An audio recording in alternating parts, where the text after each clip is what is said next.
We are live. Live. Beautiful voice. I have a beautiful voice. This delay is killing me.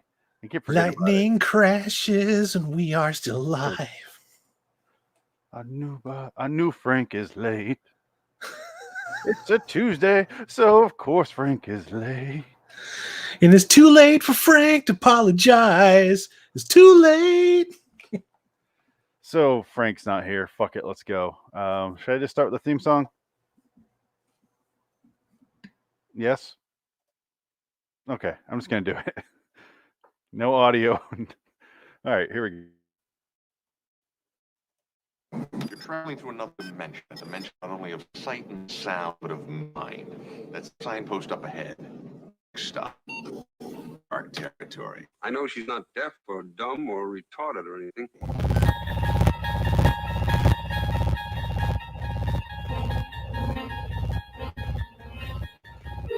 Bordering in Wonderland, the Twilight Zone review.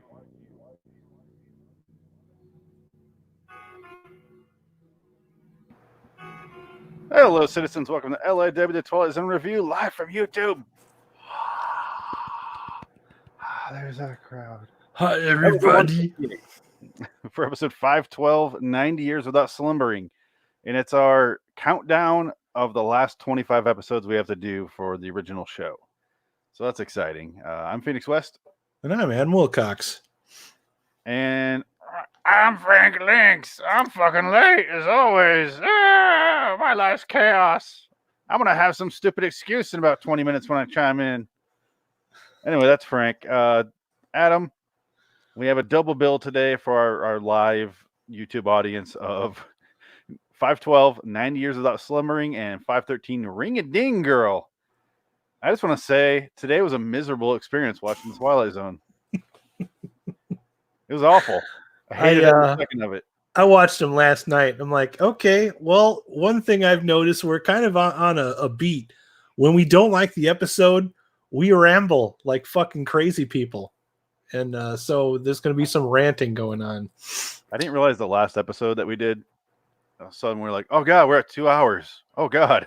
Oh, that fucking stream went on for three some hours. That was a bitch to cut up. For some reason, my editing software, when the video gets to a certain length and I start chopping it, it doesn't want to cooperate with me. So it's like it makes me like break it up into segments. I bet you will. Oh, that's right. You deep throat that empty bottle. All the way to the base. I will talk about anything over this episode. Yeah. So, 90 Years Without Slumbering. It's our return to Ed Wynn, who was in the second episode of Twilight Zone, One for the Angels. And apparently every episode they have that guy in has to be about how old he is and how close to death he is, because that's all that episode's about. That's all this episode's about. Don't you love how character actors in the 60s, when they were old guys, like every show they're on, that's pretty much the entirety of their character is, I'm an old guy and I'm quirky. It's either I don't want to die, like that episode of Twilight Zone, or what's that episode called? Nothing in the Dark, or death's nothing to worry about, like The Hunt. There's an episode of The Hunt where the guy's not really worried about it. And in fact, he finds out he's dead and he's like, I don't give a shit. I've come to the conclusion that Rod Serling is just like completely disgusted by old age. Like he's just repulsed by it. Well, if that's the case, and that is true, if that is the reality, luckily he never got there. Yeah. He's supposed probably by design. Yeah. When we think about it, but also you smoke 4 packs a day. Yeah. I mean, kind of, it's like loading a bullet very slowly at that point. Isn't it? Oh, one more thing I want to mention before we really get into the episode. And Frank's not here to give me his stupid theories about some other show that he listens to. Is CBS All Access and IMDb have updated Twilight Zone 2019 to show that season 2 debuts June 25th. So in a little over a month here, we have season 2 to talk about. Did you watch all of season 1? No, I don't watch any of them. You have no right to jerk off an air dick and fling its air sperm at me on camera. It is awful. No, Yeah. no. You're that way. I was flinging it this way. It's different. I don't know where it went. It's flinging it invisible. more I towards imagine- Robbie the robot. Yeah. I imagine it like a Nickelodeon gag, like and sliming down it like Tales from the Crypt. Well, whatever you do, don't say the words "I don't know," and then you'll find out. Oh God, that's a terrifying mix-up. That's a horrible deep cut. Sperm and I don't know. Yeah. Oh God, it's slime. Oh, it's not green. Oh no, slime. This is gross. Why do you have so much of it? Oh God, it's Mark Summers back there. That's what he does between shows. Oh no, it's old man jizz. Anyway, so 90 years lost slumbering. My first note for this episode is, oh, this set again. It's the same set we've seen 1,000 times. In fact, it's so common we see it in the very next episode. Ring-a-ding girl. Oh, yeah, it was, wasn't it? I thought so. The exact same stairway, which is fine, but revamp the set a little bit between shows. It's I guess they did, but not really, you know. They expanded the living room a bit, but it's really they're just like, all right, cut. All right, move that wall over. All right, start ring-a-ding girl. Go. Yeah. Seconds later. Like they probably had all of the actors on the set at the same time. They're like, bring in the stunt cocks. It's like we did today, how we're doing 2 back-to-back Twilight Zones. It's like that's how they recorded them. That's what we call maximum recording efficiency. And they're both very claustrophobic bottle episodes where it's just, you're stuck in this fucking set. And good luck breaking loose. Because, I mean, ring-a-ding, she goes out a couple times, thank God. But in this, we leave the house, once to go to a psychiatrist, and that's it. That's it. We go to his sad, depressing old man dying room, and that's it. It's a fucking nightmare. This episode's terrible. I hate this episode. I gave it a 4.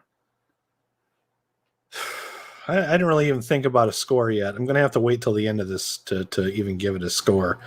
But all I want to say about this whole season, though, is, well, for one, you're absolutely right about season 5. It's an absolute slog to get through.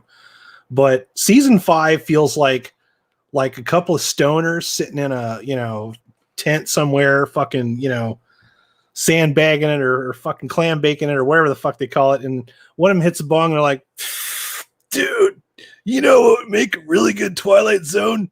Get this shit. What's that, man? A grandfather fucking winding his grandfather clock. Oh yeah, man, write that shit down.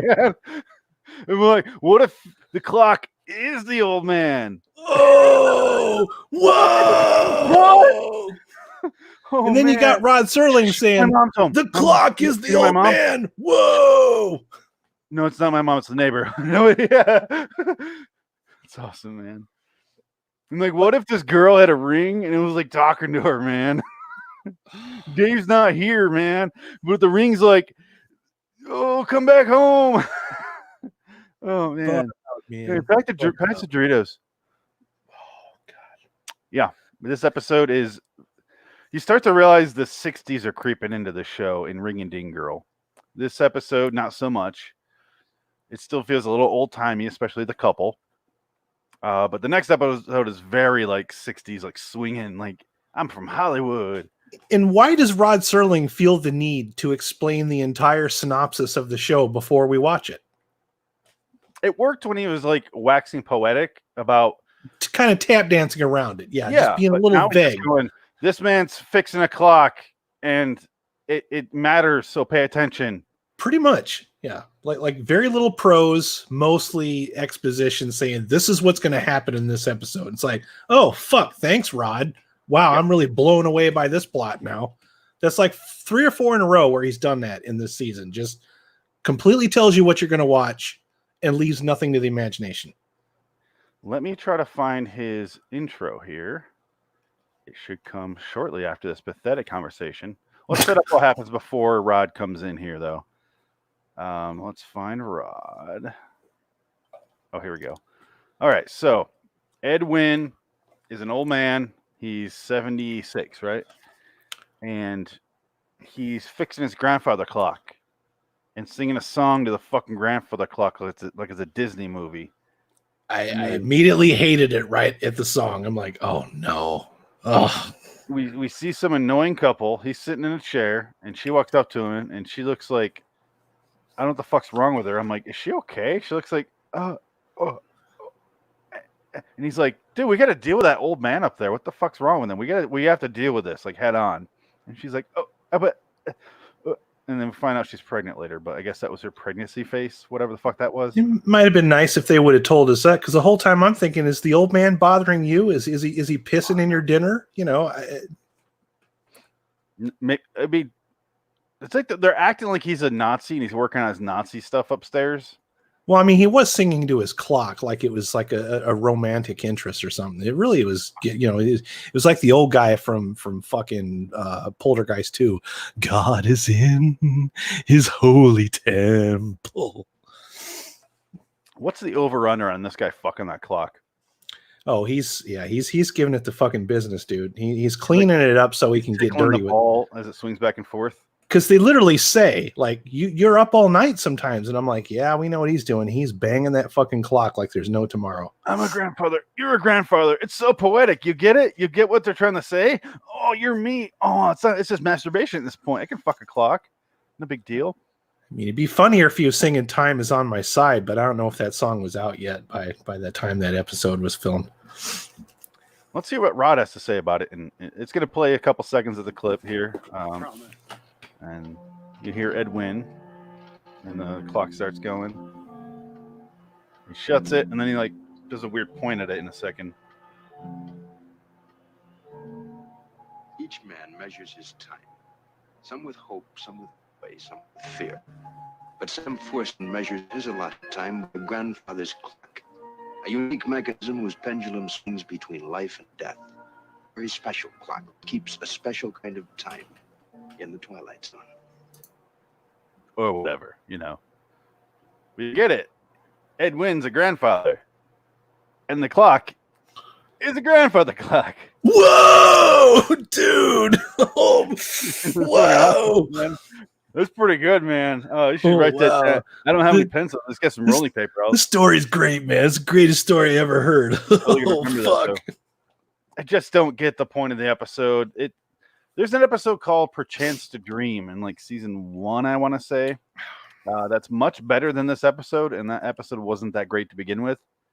So it's just, you know, when I was trying to remember the title for this one, I did a search, and that one came up, and I'm like, oh, well, see, this one sounds like a better episode, and I'm sure I would have enjoyed that more than this one. But yeah.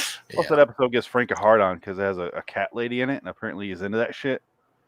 Doesn't really take much, does it? He's worse than me. Like I have a thing for boobs, but I think Frank takes it a lot deeper than I do. You just admitted something there. I don't know if you want to admit to. Oh yeah, Frank takes it a lot deeper than you do. Oh shit! Yeah, Freudian slip. Yeah. All right. I mean, whatever. He's not here to defend himself, or in this case, take credit. That's true. So. Yeah, he takes it a little bit more seriously than I do. Poor choice of words. That's all right. He knows. He also takes it deep in a Holiday Inn. Go back and listen to some old episodes to get that reference. I don't know if that was this show or the podcast, but it's in there somewhere. It's too much work. Now. Too much work. I tell you, but it's more fun to just reference it. Yeah. She comes up. Oh, okay. So there's a couple. They're boring as shit. There's the husband, and then there's the wife. The wife is preggers. She seems like she's fairly newly preggers. It's her grandfather is Ed Wynn, who's fucking the clock. And then she comes upstairs and talks to him in his bedroom, and he's sitting there. He has a clock in his room, and she has a line where he's like trying to fix it, and she goes, "Don't waste your eyesight, Grandpa." That was weird. And I was like, "Do you have like a finite amount of eyesight in a life? Does it have a meter?" Yeah. Yeah. It's like Electro in that shitty Spider-Man sequel. Yeah, where he has like a battery thing in the side of his head. Yeah, it's like one of those fucking batteries where you used to push your thumb on it and then it would show you like how much battery life is left in it. Yeah. But like if the more you keep your eyes open, the less you can use them later. Or like people think that's how sperm works. Like the more you masturbate, the less sperm you'll have. Like what? She's probably one of those bitches that thinks she can get rid of a toothache by crushing up aspirin and putting it on there. You know, like just Or she Yeah. thinks if you go outside without a coat, you get sick immediately. I think everybody did back then. That's why they're always wearing hats and shit. Yeah, it doesn't work that way. Science hasn't caught up yet, but you Couldn't can't go wait outside for without that. your hat. He's not staring at the sun. That'd be different. If he's just staring at that big yellow sumbitch, she'd have a valid point at that point, you know? I think even that would be more productive than banging a grandfather clock, though. I'm just thinking, at least you're getting sun, you're getting some sunshine, you're getting yourself some skin cancer, so at least you have something, intelligent to die of, other than just senility of banging a grandfather clock in your granddaughter's house while they're awake. The clock is hung. That clock is hung. Yeah, it's got got something going on downstairs. It's got a mighty big dong on it. Yeah, and he watches it. So, okay, we'll skip around. He mentions at one point that the grandfather clock doesn't work unless you wind it every other day. And I was like, I would rather be dead than wind this son of a bitch every other day. It looks like a lot of fucking work. Rather just die. Fuck it. Right? There's a character from that movie Hellboy that he has to wind. He's got like some kind of this little fucking clock thing where his heart's supposed to be, and he has to wind it. But I don't think he has to wind it every other day. But that's more interesting than this fucking episode. He has to actually wind his heart. Fucking Crank 2 High Voltage is more interesting than this. He has to shock it every Crank is amazing. Those fucking movies are great. But you don't think it's high art, but Twilight Zone regarded as high art. They're entertaining. Like this, where you're like, oh, it's not. It's really not. It's a handful of episodes in the middle of a fairly shitty season. Oh yeah. I never thought I'd say season 5 is worse than season 4. I mean, I did last week, but it's really fucking becoming like very apparent that season 5 is just god awful. We're looking for things to like. Yeah, we really are. We're so much so that I found a scene in the next episode, Ring a Ding Girl, and I went, "Oh, I like that scene." That was it. That's all I got. And I was like, "Oh, I got half chub just thinking about one scene." And then I was like, "Oh, at least there's episodes in season 4 I really enjoyed." It makes us miss the Robbie episode. See, that had stuff I liked in it, but the episode sucks. Yeah. But at least we had the old guy with all of his snappy insults. That old guy was way cooler than this old guy. This old guy is just, hey, I'm old. I'm quirky because I'm old. And everything's funny because I'm old. Oh, look at the old guy. It's like, old age is kind of a regular thing. It's not some Nubian concept. I mean, it's...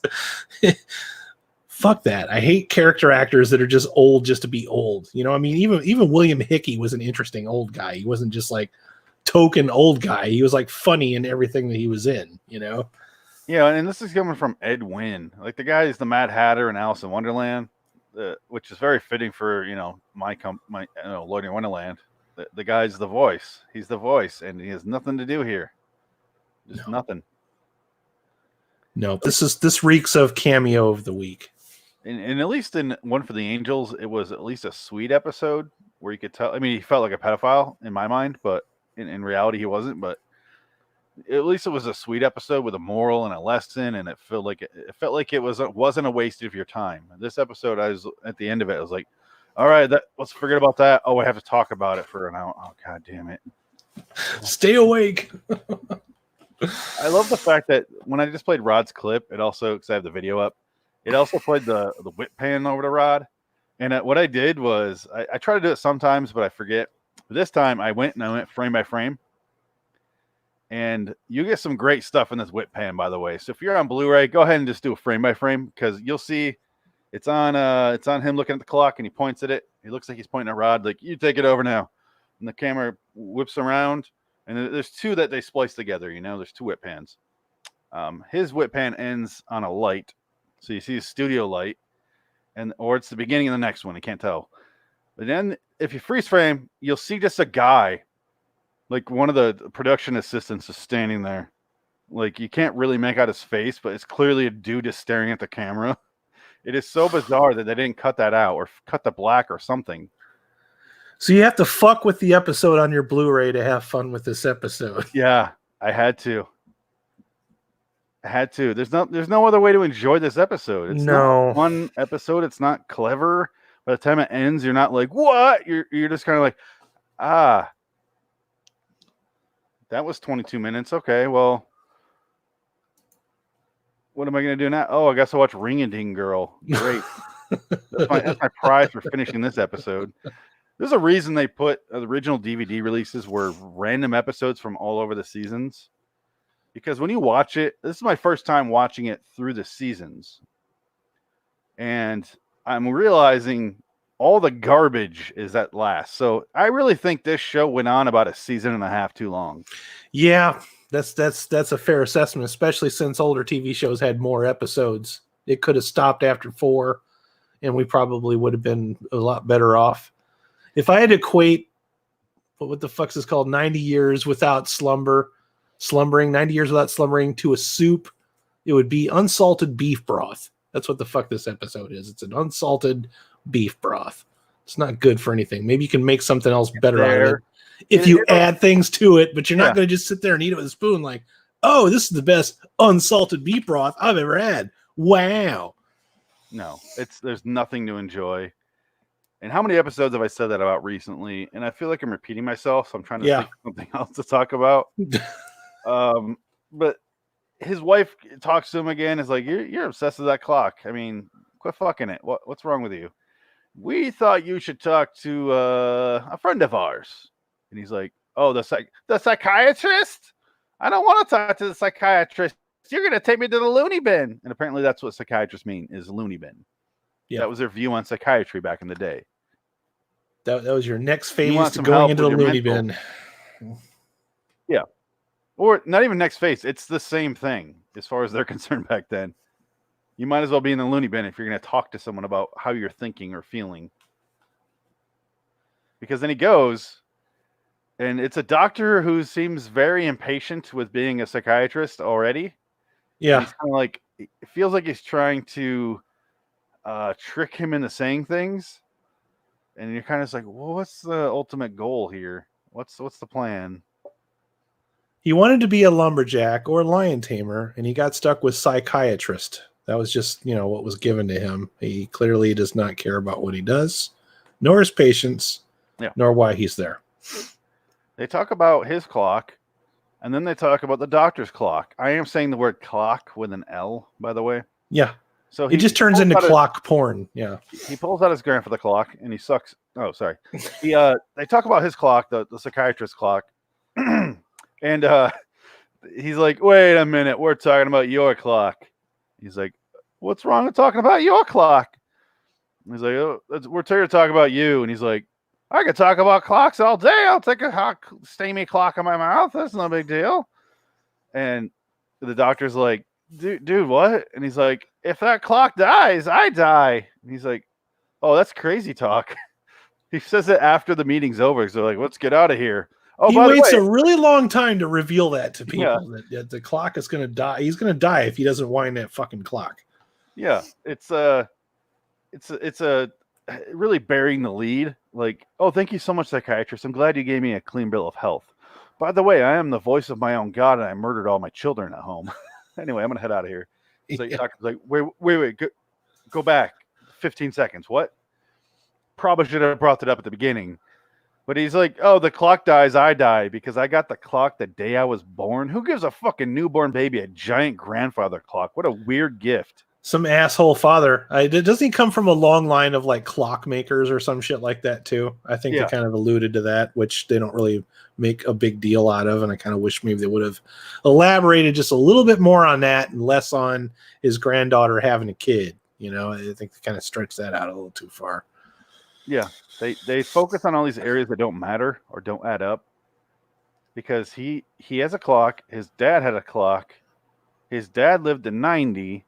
He's 76, and he thinks if the clock dies, he dies. And then the psychiatrist is like, you should give that clock away, dude. And he's like, okay, I'll think about it. And he goes home, and I thought he was going to ignore it.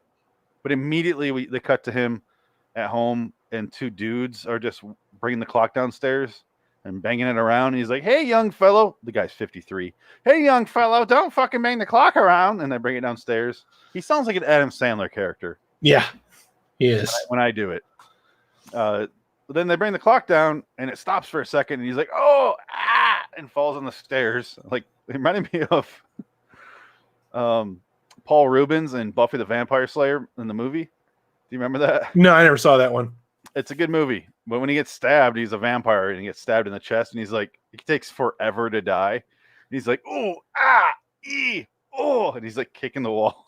It's fucking hilarious. But he reminded me of that, where he's like slowly milking it, and he falls down, and it starts back up, and then he's just like, "Oh, anyway, my clock." What?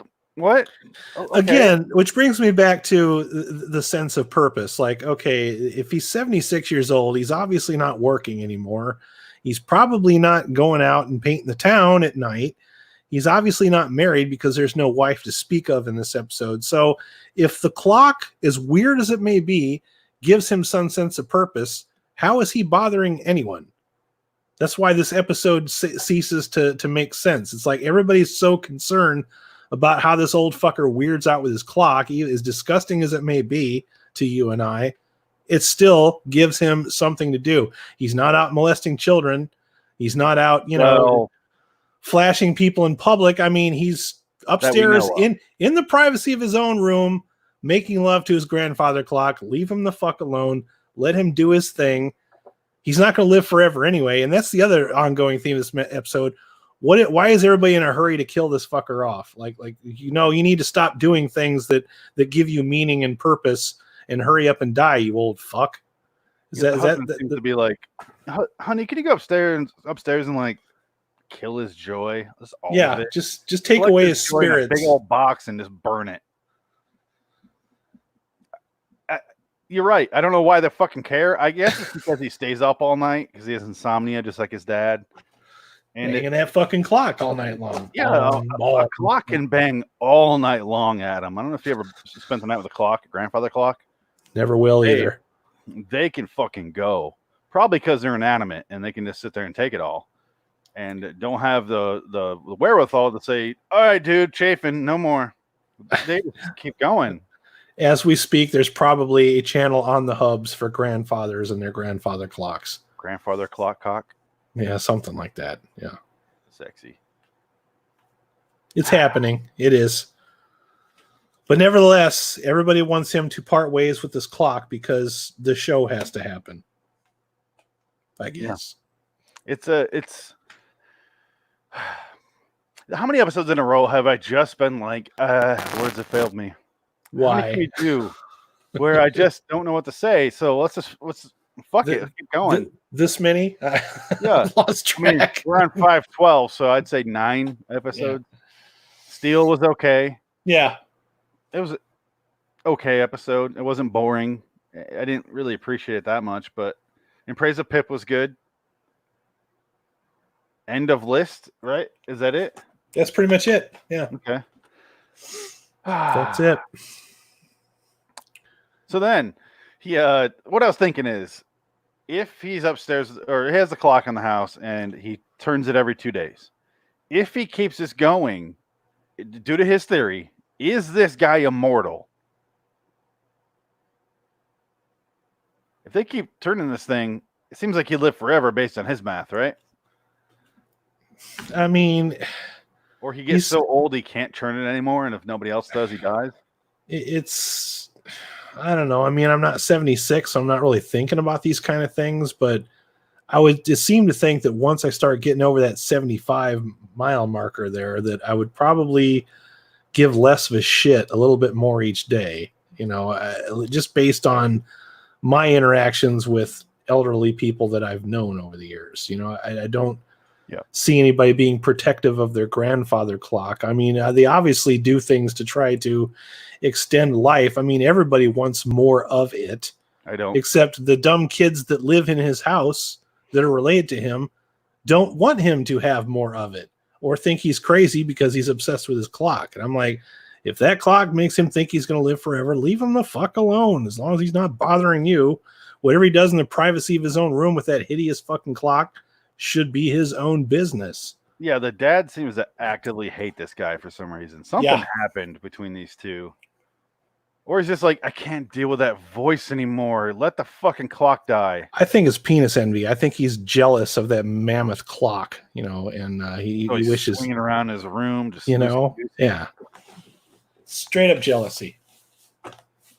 Or the husband's easily hypnotized, and every time he's like, "Hey, Grandpa, can you oh shit, I'll do whatever you say next," and he just like stares at the. I don't know what the fuck his problem is. Why they seem like the most divorcing couple I've ever seen in my life. Like you could tell this couple's getting divorced. Yeah. They don't share any sort of commonality. They don't share any sort of sweet, tender moment. It's just him telling her what to do and then getting mad if she doesn't do it. And then him getting mad at her. He's not a horrible dick like the one in Living Doll. That's another episode this season that's not terrible. I like that one. Yeah. So we got 3. But it seems like he's in control here. He doesn't seem like the pants wearer, but he also seems like he has no other personality other than telling her what to do about her grandpa. It's seriously a coin toss as to which one's going to cheat on the other one with the milkman. Like, either one of them. Yeah. This couple's not going to last. That's all I'm going to say. Him or not, the grandpa dead or not, they're not going to last. This kid's fucked. This kid is not going to make it. And everyone in this family is obsessed with this clock. And apparently it extends beyond the family because the clock is downstairs at this point because the movie guys, the young kids, moved it downstairs. And then he comes downstairs with it when her friend, the great actress, is over. She's fucking terrible. She's like, I love antiques. These are great. And he comes downstairs and he's like, oh, I've been looking for someone to take my clock. You want to take my clock deep inside your home? And she's like, I've been you want it, don't you, you filthy whore? I would love to have this clock, mister. I'm an actress. I was like, who is she fucking blowing to be on this show? Because she is terrible. She's blowing that guy from Manos Hands of Fate. The one with the fucking Torgo. He's blowing Torgo. Or she's blowing the clock. I don't know what the fuck she's doing. She's definitely taking the clock. It must have been Ed Wynn's actual granddaughter.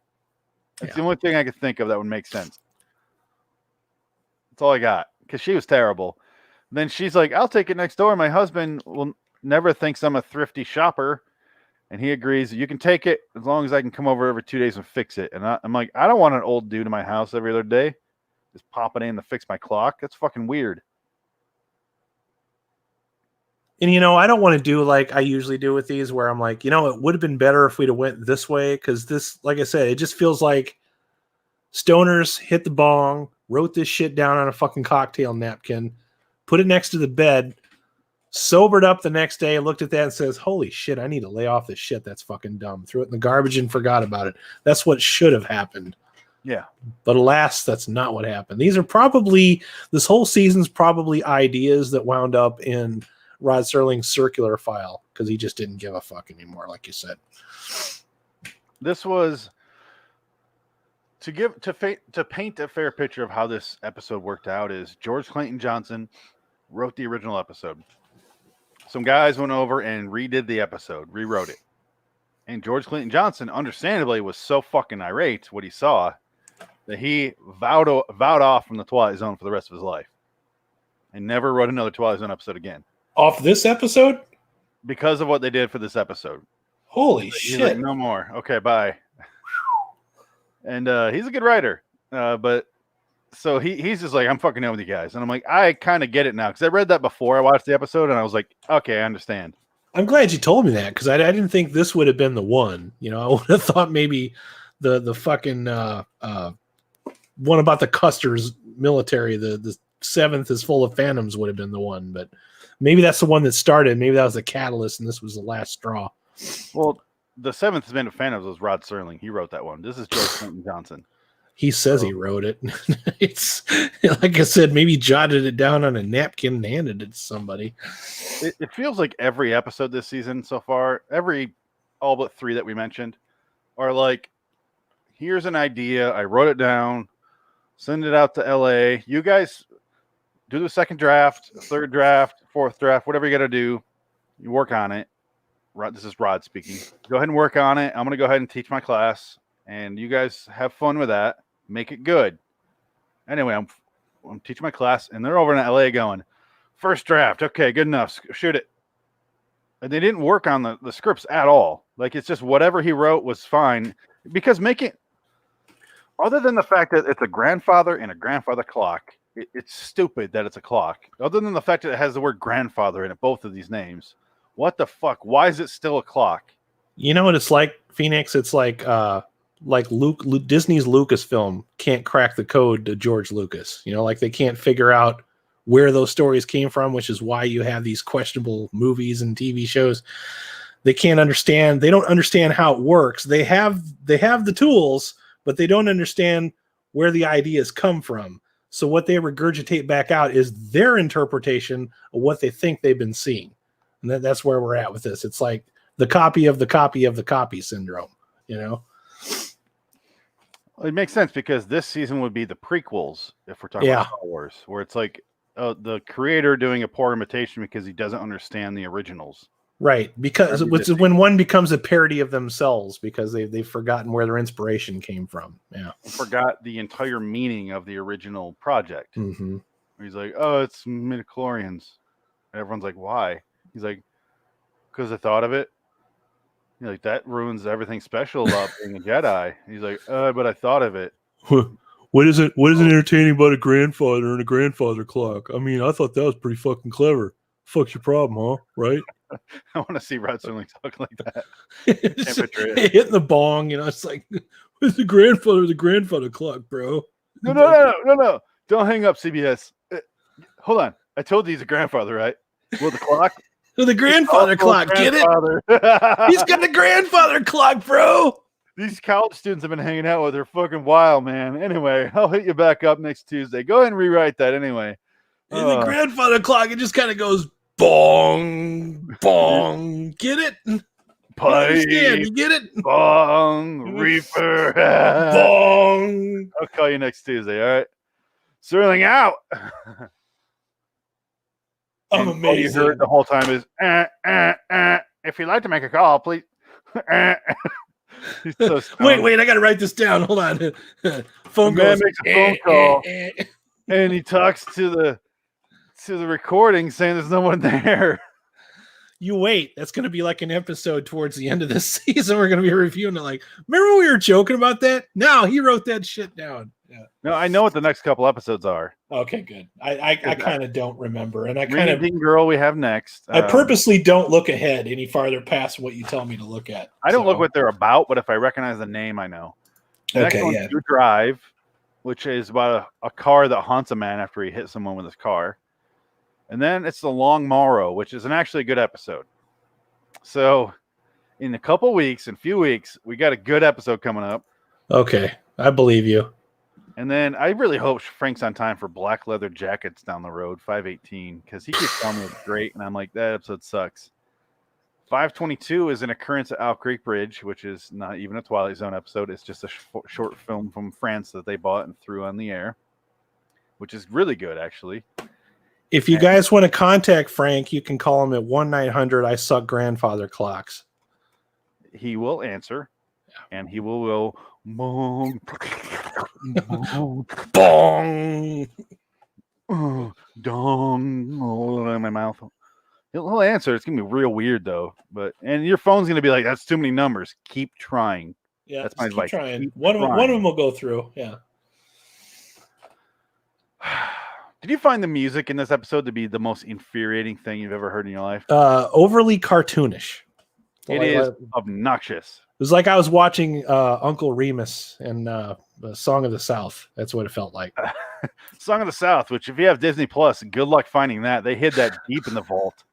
It's there. My girlfriend about that. And I'm like, it's heavily edited. I think they got it edited down to about 2 minutes, but it's there just so that they can 45. Just so that they can say it's there. Yeah, that's a very not aged well. They showed the crows and they're like, what? And they cut. That's all they show for the crows. Oh, get rid of them. They sound so awful nowadays. Even Are those back the in same day. crows from the Dumbo? Did they cut those out? Because I know they cut It is. those fuckers out. It's the same Yeah, they're- crows, right? They're Yeah. fucking like slave era black. It's They're fucking terrible. It's the Jim Crow crows of the Jim Yeah. Crow era. Yeah. They might as well call it. It is so racist that even Disney, which is real racist, went, no, we can't do that. So it's that racist. It is fucking insane. I remember seeing that show when I was a kid and just finding it so terribly not funny. Like I didn't get the joke. You know, I grew up in Chicago, man, so I didn't get the fucking jokes. I was like, this is really old and not funny and not interesting. Well, it's along the lines of Hee Haw. Watching, like, Yeah. Yeah, you know, if you're not, unless you're really into, you know, Conway Twitty, you're not going to get into it, you know. So I watched it. I remember watching Hee Haw, and I'm like, oh, it's comedy. Oh, these are the jokes because I hear the people laughing in the background. I thought it was an experiment to see how much you can embarrass an actor. That's what it felt like to me. Like how much? Let's have him do this little skit. Oh my god, he's doing it. He's doing it. Oh my god, it's like a hidden camera show, but the camera's not hidden from the actor. But it's like, and he's like, oh, there, went down there, and I'm like, what is the fucking joke here? Everybody has black tooth, yeah, because black tooth is not giant racist. reed sticking out and suspenders galore, hayseed and shit, yeah. And was it Fatty? Oh, what's his name? What's the guy from that show? The big fat dude. I don't remember. Uncle Remus, Jim Crow. No, sounds like it. Remus Crow. Yeah. No, but I found the music to be like really droning. It was like, it was overpowering and, you know, just a little bit too comical. Like it was almost like replacing the fact that there's no story here. It's like, well, here's the overly dramatic cartoon music in the background. It's like there's a point where he comes downstairs to talk to the daughter, and it was like, and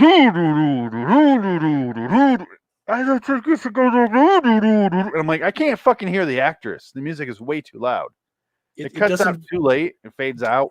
Too doesn't late fit the scene. It doesn't fit the scene. It almost be like you know, a middle-aged woman that's pregnant going to the refrigerator at night, and like Shaft music is playing in the background, like the Shaft theme. Like, who's private dick's a sex machine? Oh, and she's like fucking eating cake. You know, it's like who's getting some dries out of the freezer? Yeah, you see that? Shaft's a bad mother. Shut your mouth. Shaft's not going to be a good father. Oh, shut your mouth. That's Shaft's baby. She better get rid of that. Complicated man. Nobody understands him but his woman. And there's her doctor with some, you know, little secrets there. He's going to put a little vacuum up there and then get rid of her. Yeah. Shaft is a big fan of abortion. He's pro-choice. So that is the end of the episode. No. You wish. You wish. I fucking wish. Go ahead. So the neighbor has the clock. She has this big clock in her hands. And then she's like, his granddaughter is like, she's on vacation. She's gone all weekend. He's like, but I'm gonna die if it's turned on. I gotta wind my clock in her. I gotta play with my clock in her hallway. And then I was like, this motherfucker better break into the house. I pictured him like diving through the front window, like, ah! Pull a fucking mod squad. Yeah, just dive through the fucking sugar glass. Yeah. And something like that. But instead he like Pink Panther theme song. He's just doing the thing. I'm actually surprised they didn't do that. Like play the little Peter Gunn theme while he's walking to the window. Yeah, something. They play it's silence. Yeah. Actor walking across down the sidewalk. Walks up to the front door. The most boring thing you can witness. Hey, you stop right there. Well, I'm trying to get in the house to play with my clock in the hallway. You don't play with your clock in strangers' houses. I don't like that around here. I want to play with my clock in front of all of you. What's the big deal? You don't do that. I'm Officer Actortron. The guy was so wooden. You don't go there, you. I'm Officer Big Player. Yeah. Lucky you're not a minority in this neighborhood. Good God. This cop would fuck him right up. But he just grabs He the was elderly just, man by that's the what he arm. was really there for. He was sitting there waiting for minorities to show. He's out there for a slightly darker than Irish tan check. He was waiting for the has like Jim Crows to show up. Yeah. He has a heel wheel, like he's gonna paint a house, and he's like, "He matched." Oh God, get him! He's just in the shadows. He was just sitting there waiting for the Jim Crows to show up so he could arrest them all and take them like put him in the back of the car and take him to jail. Yeah, they're not gonna arrest him. What are you, fucking crazy? In this neighborhood, they're gonna disappear. It's gonna be like a Hot Fuzz. They're gonna disappear somewhere. But he goes. The cop gets him, drags the old man away, and the old man's like, "I gotta get in there and play with my clock in front of their kids." And he's like, "Dude, no, you can't do that. We gotta go. I gotta take you away." Drags him home, and I'm like, if I'm Ed Wynn, I go, "Okay, officer, sorry." Oh, the officer's gone. All right, back over there. Like, try again. If you really think this fucking thing's gonna kill you if it stops, go back again.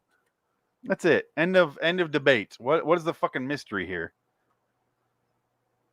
But no, he just goes back home and goes upstairs. Well, didn't he actually take the toolbox or some kind of a box of something and try to shove it through the glass? Because I remember there was broken glass. Yeah, he broke the fucking window in, but just the top part. Yeah. And then he didn't think it through. Yeah. No, he didn't. He's terrible at this. He had 76 years on this planet to really debate how to manage this clock.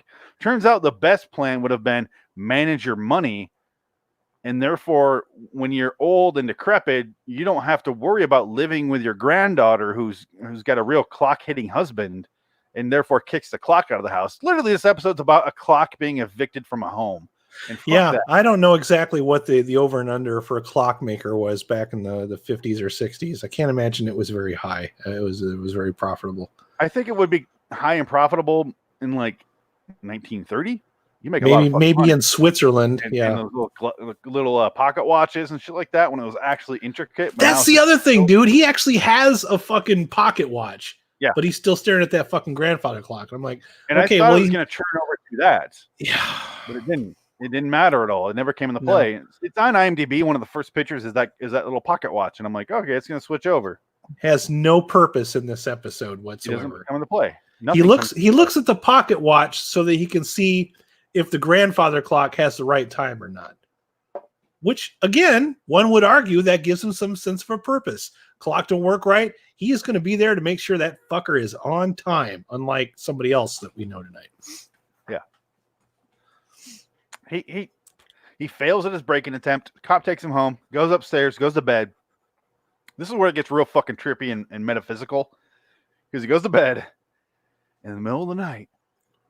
We assume that the clock turned off because his spirit version gets up and goes around to the foot of the bed and then just talks to himself. And he's like, "Hey, you, wake the fuck up. I'm going to play with your clock while you're sleeping like a joystick." And he wakes himself up and he's like, "Who are you? I never met you." Because that's the first thing. The exact same thing happens in One for the Angels, his first episode, where he's in his apartment after Mr. Death shows up.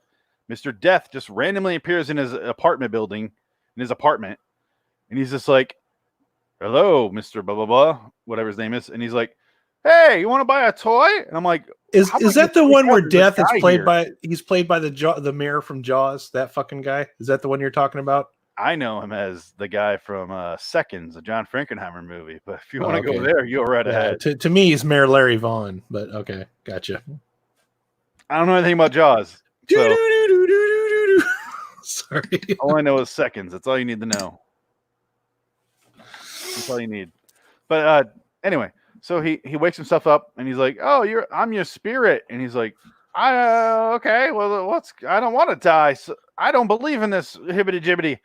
And fuck off, you," basically. It almost reminds me of one of those like instructional videos from the 50s. It's like, "I'm your spirit. I'm going to show you how to paint a fucking, how to paint a lawnmower or something." I don't know. Just waiting for some like ridiculous instructional thing to start happening. "I'm going to teach you manners." He's coily. Yeah. Where he's Benjamin Franklin going to tell you how to save a dime. "Oh gosh, really? It's Measuring Man." Yeah, Or whatever Coily says. I forget. Yeah, it did seem like that, but instead it felt the dialogue was starting to border on cartoonish, like those two guys talking to each other. I was like, is this going to get funny now? Am I going to laugh? No, you're not, Adam. And shame on you for thinking that. I really feel bad that you felt that way because it's sure shit not going to come true. No. Because instead what happens is, oh, Adam, do you remember that premise they've been setting up for 20 minutes about the clock dying and therefore he dies? Remember that? Oh, he just goes, oh, I don't believe in that anymore. So then it's not true anymore. Because 20 minutes of setup for, I don't need that shit no more. Whatever. All because he failed. So immediately he goes, oh, the clock stopped. I don't believe in that shit. Okay, bye. And the spirit goes, all right, bye. I'll fuck a ghost clock somewhere. So it either A, his spirit went back in his body, which we didn't see, or B, his spirit fucked off. And this is a spiritless man, a fucking empty vessel of a human sitting here. And now that his spirit has left him, he's like, I want to be with my grandchild and raise him and graduate with him. And I'm like, so is the spirit gone or? I have a theory. The spirit left his body, went next door to bang the clock for fucking eternity, just banging that fucking clock away. Yeah, the ghost of the clock could go outside now. Yes, like, he can have something even more kinky. He can have an outer body experience, Phoenix. He can go to the neighbor's house and bang the shit out of that clock all night long without his annoying granddaughter and asshole husband telling him that he can't do it anymore. Yeah, it's fucking stupid because he just gives up on the entire premise of the episode by going, I don't believe in that anyway. Because I'm pretty sure that son-in-law or grandson-in-law or whatever the fuck you want to call him is probably going to find something different to hate about that old guy the next day. Like, why do you eat bran flakes or, not put sugar on your cornflakes, you old fuck? I mean, he's going to kill him in his sleep. Yes, it's going to happen. Yeah, he's going to do something. This guy's a younger version of the guy from Devil Doll or Living Doll, whatever it's called. They're probably related. I think it's the same guy, just 20 years earlier. Yeah. It's. I picture. He argues with his spirit. And he's just like, I don't believe in this anymore, this hibbity-jibbity. I'm going to go ahead and live forever, and I'm just going to stay here. And I picture the husband being like, shut the fuck up, Grandpa. Just die already, you son of a bitch. Because he's screaming at himself. Instead, the wife comes in. She's like, Grandpa, are you all right?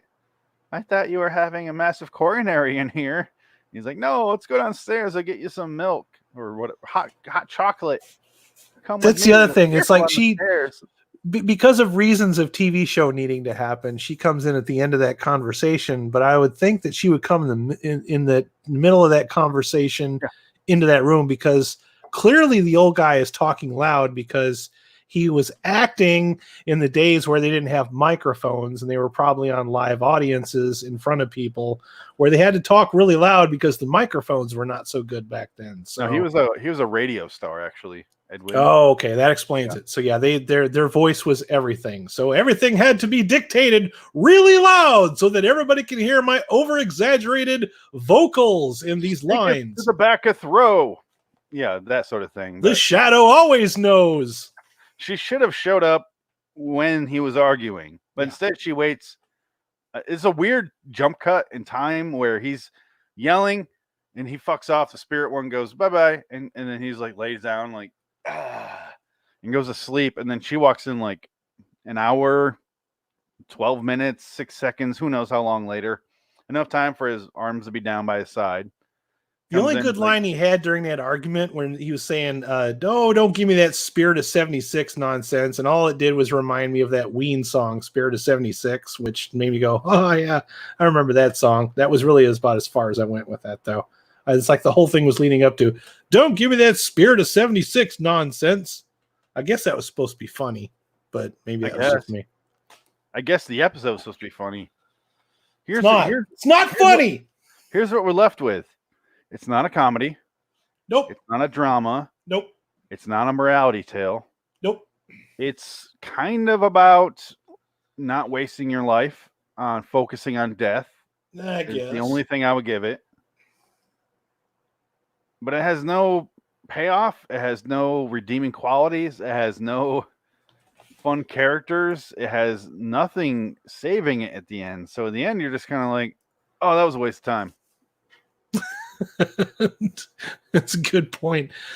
For those listening, we're on YouTube, and Manliest Motivation says, like the writers for this episode? Yes, like the writers for this episode. Absolutely. I don't know what that's referring to. I think he was talking about somebody else that when we were complaining, he was talking about the writers of this episode. Obviously, Manliest Motivation didn't like this episode either, because he shouldn't. It sucks. It Yeah. sucks. It's a shitty episode. It was It dumb. went in the tier 3 bucket for me. Yeah, I think score. I think I'd go with 3. I guess. I don't know. I think I'm. Yeah, real with it. maybe I shouldn't go 3. Yeah, I'll give him 3. It's not the old guy's fault that this episode sucks. Although there is some really bad acting in this episode. It's and Rod Serling, fuck you. Why do you have to keep telling us what the episode is about before we watch it? Why don't you let the audience figure it out, since you have literally nothing else to give us? Why don't you let the episode unfold for itself and let the audience figure it out? Because clearly there's nothing else for the audience left to do after you set it up. Yeah. Except sit there and fall asleep or be pissed off or walk away with blue balls because it sucks so much. Let's hear Rod's outro. God creates time. Oh, too No far. man can converse. Clocks are made by Seriously? How do you know that? Here we go. Don't ask me how I know, but I know. And a strange thing happened, Monty. Shut the When fuck that clock up. died, I was born again. Here we go. Clocks are made by men. God creates time. No man can prolong his allotted hours. He can only live them to the fullest, in this world or in the Twilight Zone. So the first time you saw this, did you think that the old guy was going to fall down the stairs? Because that would have been funny, like unintentionally, like funny. I would have laughed. Well, just like Living Doll. Yeah, because he stops on the stairs like 2 or 3 times. I'm like, he's gonna fall. He's gonna fall. He's gonna. Oh, he didn't fall. Yeah. Wow. Your mistake was expecting something to happen in this episode. That's the thing. It's a series of expectations with no payoffs. The whole fucking thing from start to finish. Shame on you. I wanted that old guy to die, and he didn't. Well, Ed Wynn died 3 years later. Okay. I don't hold anything ill against Ed Wynn. The guy's great. No, but his character was shit in this episode. It's not his fault, but no. I mean, it's the guy has nothing to fucking do in this episode. He talked to a clock, Nope. he sang a fucking song to a clock, and he polished a clock and he wound a clock, and then he took a clock next door and tried to break into a house for a clock. The man is clock obsessed. He's got a clock addiction. The guy's gonna go into clockahol. He's addicted to the clockahol. He's gonna go into Clockaholics Anonymous, and the guy's got fucking problems. It reminds me of those old TV shows where they would have like an actor or an actress on there, and then the whole episode is just about, wow, this person's in our house, or wow, this person's in our episode. Brady Bunch. All in the Family. Pick one. Every fucking one of them. Yeah. Scooby Doo. Hey, the Harlem Globetrotters are here. Whoa. American Dad just had a recent episode where The Weeknd shows up, but they're making fun of those episodes, and that's fun. This episode, not so much. Although, we will compare it to our next episode, Ring-a-Ding Girl, episode 513. Adam, I think we're done here, right? Anything else? Yeah. Let's take it home, man. Any other did you learn anything from this episode? I sure shit didn't. Don't get the clocks, I guess, is the point. Is the morality. I don't want to say this because I've said this before. Yeah, first of all, grandfather clocks suck. And no matter how clever you think you are, grandfathers winding grandfather clocks thinking they're going to die is only cool when you're like fucking high as fuck. All right. It doesn't make an interesting episode for anybody that's not high as fuck to watch. So fuck off. That's my message. Okay. I don't know if I've ever seen a grandfather clock in person. I'm sure I did. but I don't remember seeing one. Ironically, Phoenix, my grandfather had a grandfather clock in his house. So I did, right? Like, bro, yeah, he did. Hold on, he hold had on, one hold in on. his house. Hold on. Your what had a what? My grandfather had a grandfather clock. He totally had one, dude. Totally. It would make a great Twilight Zone. Had a cousin clock. Wait, that doesn't work. You're funnier. Yeah, bro. I'm a legend. World's gonna see what I do. I want to read George Clayton Johnson's original draft of this script and see what it was.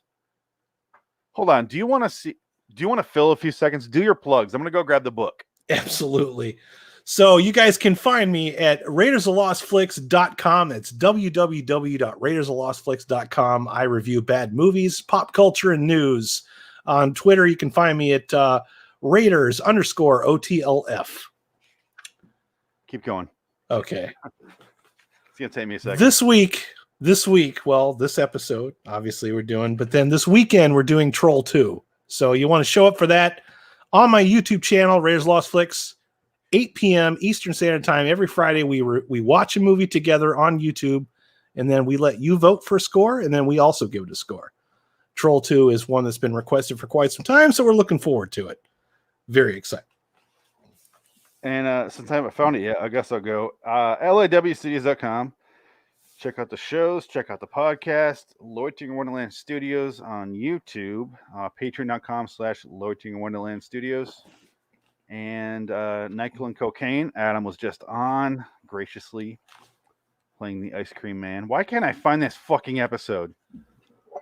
Maybe it's been omitted. I wouldn't blame him. I have a feeling that whatever you find, like Hollywood could make an entire movie out of that based on what we saw in this episode. Not much. I'm really struggling to find the page. I'm almost there. It's not in order.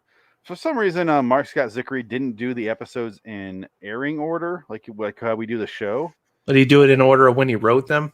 I think he did it in order of how they air. No, how they were recorded. Oh yeah, which nobody would know. Yeah, but why? Fuck, do you care how they recorded them?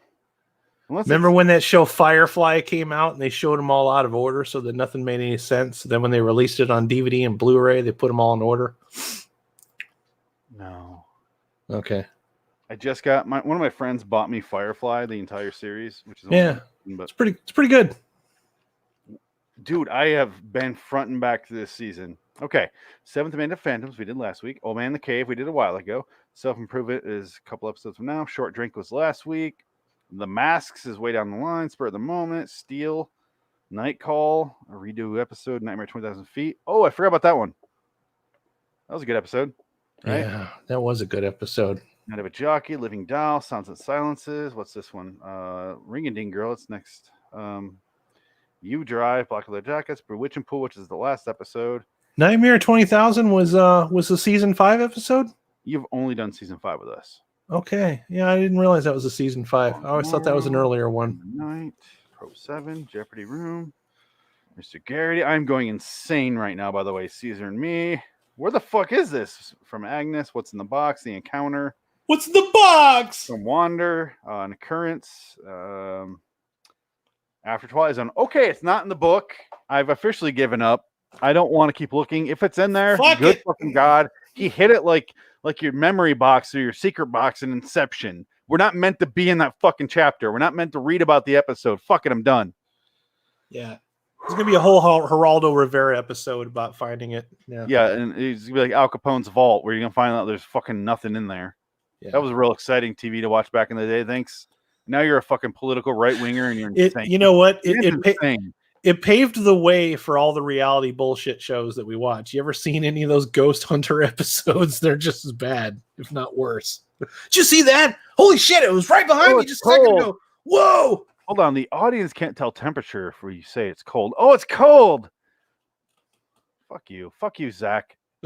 Zach Baggins of douche. You Baggins of douche. I can't do that shit, man. Zach Baggins of dicks. That's like his English name. He's from Dick's. The only one of those I ever watched is he went to the Rialto, and the only reason I watched that one is because I'd been to the Rialto in Chicago many, many times because it's right down the street from where I lived. I've been to the Rialto. It was such bullshit. I was like, fuck this. Even though I've been to the landmark that is supposedly haunted, I couldn't buy into any of it, man. If you believe in ghosts and you're an adult, you should become a ghost. And then go bang a grandfather clock. Kill yourself. Honestly. Fuck it. If you believe in ghosts and you're an adult, you have some fucking problems. It's like people believe in zodiac signs. Go fucking. What the fuck is wrong with you? Here's a fun little thing to do. Last thing I'm gonna say, then we'll get out of here. Sorry, I know we're almost at an hour, so we're not over the time or anything. But let me just say this: if you meet someone who's super in the signs, go along with whatever they say. So if they're like, "What sign are you?" and you say, you just go. What I like to do is two things. Either one is say a sign that's not your sign, and they go, "Oh, that explains it." No matter what you say, they're gonna say that explains it. Or B, I go, guess. And they go, Sagittarius. I was just going to guess that. You must be this. And I'm like, oh, that's great. I'm not a Sagittarius. They're like, so fuck you. Because it doesn't fucking matter. No. I did a whole episode of Americant about how stupid fucking horoscopes are. Because over time, the Earth has a tilt in its axis, so it's throwing the whole fucking thing off. So it doesn't matter. I'm a Gemini, and I should be something else because the Earth has a tilt and it throws their whole fucking thing off because their calendar doesn't account for that. So if you do look at the math of the whole thing, it's complete bullshit. It makes no sense. Don't we have enough dumb things to separate us as a species? We don't need to throw fucking horoscopes in there as well. I'm with you on that one. I get like red hot mad if you can't tell about horoscope. Okay, good. I'll just let that go. It drives me insane. The only time that's fun is when you're in a Chinese restaurant waiting to get your food, and there's a fucking piece of paper in front of you that has the Chinese calendar on there, and you read those and you go, kind of like when you read a fortune cookie. Other than that, that's as far as it goes with me. A fortune cookie that was invented in San Francisco, not in the ancient Chinese, not in like ancient China. It's San Francisco made, and it's brand new. It's like a Ouija board. It's fucking Parker Brothers. Or and you open it up and it says, "Fuck you, find a better fortune." Or it just says like you will get diarrhea from this meal, and you're like, "Oh, it's true." Yeah, but that was not chicken and the chicken chow mein. Yeah, there's feathers in your meal. Oh, it's obviously if you believe in fortunes or prediction of the future, don't listen to my show. Don't. It's almost as bad as like watching an episode of season 5 and expecting anything at all. Yeah, I really need to. I need to lower my expectations, man. That's my biggest problem I'm having with this. Is I keep expecting things to happen and then they don't happen, and then I'm disappointed. Well, here's a good time to bring this up. Okay, this will be the last thing we talk about, and then we're out of here. I feel bad for you. Because seasons 1 through 3 have so many good episodes. So many good episodes. Season 4 even has some really, really good episodes, like 4 or 5 of them, maybe 6. But this season so far, I think we added 20,000 feet, so 4 to 5 episodes that I like. Out of 12, out of 13 counting next episode, to spoil how I feel about next episode. It's okay, man. I'm conditioned for this. You really picked the right guy for the job because I'm the guy that like pays to rent cats to watch it like voluntarily. You go down to PetSmart and you rent cats? That's fucking weird. The fucking movie Cats, the Andrew Lloyd Webber musical that came out in November that nobody went to go see. The Butthole Cut. The Butthole Cut. And then I saw Black Christmas 2019, and I don't think anything could possibly be any worse after that. That's like my new litmus test for how worse a movie can be. Yeah, I just feel bad because you missed all the good episodes. So the point of us having Redux episodes is we get to watch some of the good ones and talk about them again. So Frank mentioned who's not here. He's a fucking dildo. So let's talk about some of the Redux episodes down the line, and I agree with him. But I want to finish season 5, so we're fucking done. Yep. Because we have season 2 of the 2019 show coming out here in June 25th. So a little over a month from today. We'll have those coming out. So what bullshit streaming service do I have to subscribe to watch that? Well, yeah, Adam, thank you for bringing it up. Go ahead and subscribe to CBS All Access, the show that brings you the streaming service that brings you such quality programs as Star Trek Discovery, Picard, and the Twilight Zone 2019 from Jordan Peele, who doesn't understand the Twilight Zone, even though he's smart enough and he's good enough of a filmmaker to understand the Twilight Zone. So good fucking Lord, who knows why he doesn't understand how to make a Twilight Zone episode. But Phoenix, it's all about the message. You have to understand, it's not about the story. It's not about provoking your mind. It's about the message that we're trying to deliver to the people. It's about provoking your Twitter feed. Yeah, that's why it. I call it the Twitter Zone. Yeah, that's a good. That's good. I call it that since like episode 3 or 4, whenever the fuck I realized, oh, this is what's going on. Oh God, I'll have to do all kinds of backtracking and watch the first season, right? Or no, they're not. They're not really in order, so I don't need to watch the. They're first not in order, season. but here's the thing: if you want to catch up, I have a few I have to do for Redux because it's just on like 4 episodes or 5 episodes. So if you want to do an episode, let me know. Okie dokie. Because I want to rewatch them anyway, just to catch up for season 2. I've only watched them once because there's a few episodes. The first 2 are solid. And then after that, it gets a little sketchy. There's a few good ones after that, but there are a few that I fucking despise. It can't be any worse than, Black Christmas or any of those episodes of Tales from the Crypt that we sat through. We'll see.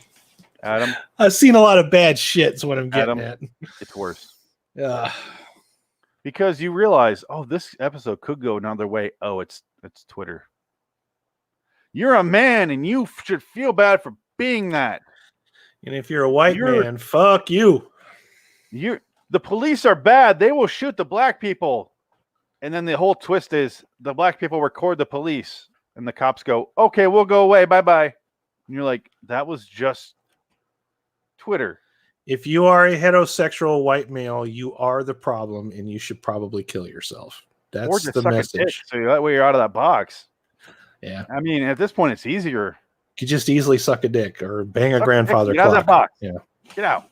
Anyway, until next time, in the meantime, I'm Phoenix West. And I'm Adam Wilcox. So long, citizens. Bye. So long, Edwin.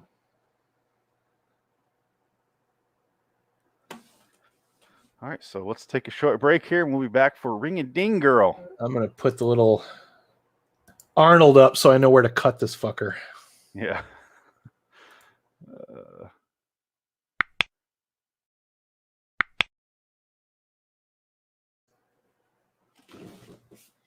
Can they hear us? Yes, they can. Can these pieces of shit on YouTube? Wait, what do you say? They can hear us. We're still live. I love our audience live on YouTube. Because if I was to end the stream, I'd have to start a new one and nobody would know to come back. So we'll be back in a second, folks, with our next episode of Check out Tales from the Twilight Zone. Make sure you like, share, and subscribe. Smash that like button. A South Park voice. 90 years. I'm saving the file. Slumbering. I'm going to stand up and stretch for a minute. I'm going to get more wine.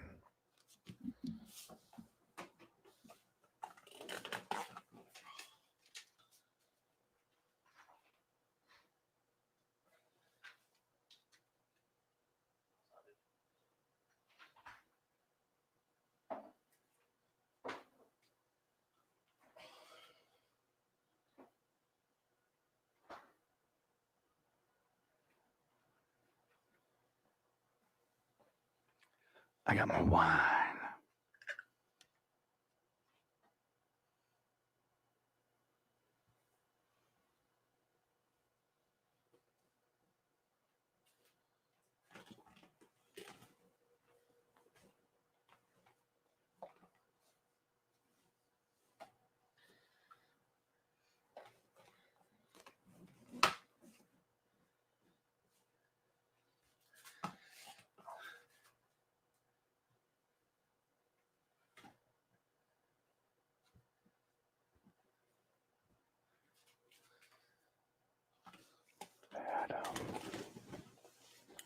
Adam. I'm back. I'm not fully back yet. I'm just filling my glass. The Elite, thanks for joining us.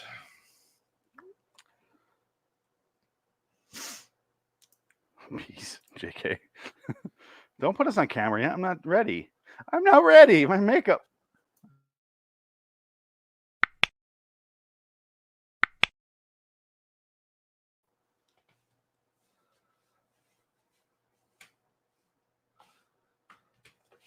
Good thing you weren't humping a grandfather clock or something.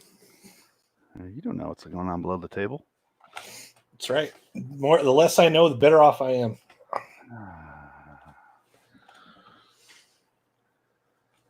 I'm gonna go tell Frank to fuck himself. Seems reasonable. If he's off the show, he's off the show. Good riddance. Not really. But if he's gone, I just want him to tell me. I think he's mad that we don't want to do his stupid fucking show. That's not fair. No. Like, you have about 3 or 4 shows, and I have about 3 or 4 shows as well. Like, I wish I had 3 or 4 shows. We don't really have a lot of, like, you know, unless we just want to let go of those other things, we're just throwing more on top of the fire, and it's not fair. I have never lied to him about that show. I don't know why the fuck he's doing this. If he's doing something right now for his, you know, his wife or something, whatever, I don't mind. But if he's doing it to prove a point, all right, bye. Yeah. I don't put up with. I don't. How do I say this without sounding snark? Are we still live? Yeah, we're still live. Well, fuck it then. If he's doing this to prove a point, goodbye, Frank. No. I just don't get why he's not here. Why is he not here? Manliness and motivation. Is it gay if you hump a grandfather clock as opposed to a grandmother clock? No. I think all is fair as far when it comes to clocks.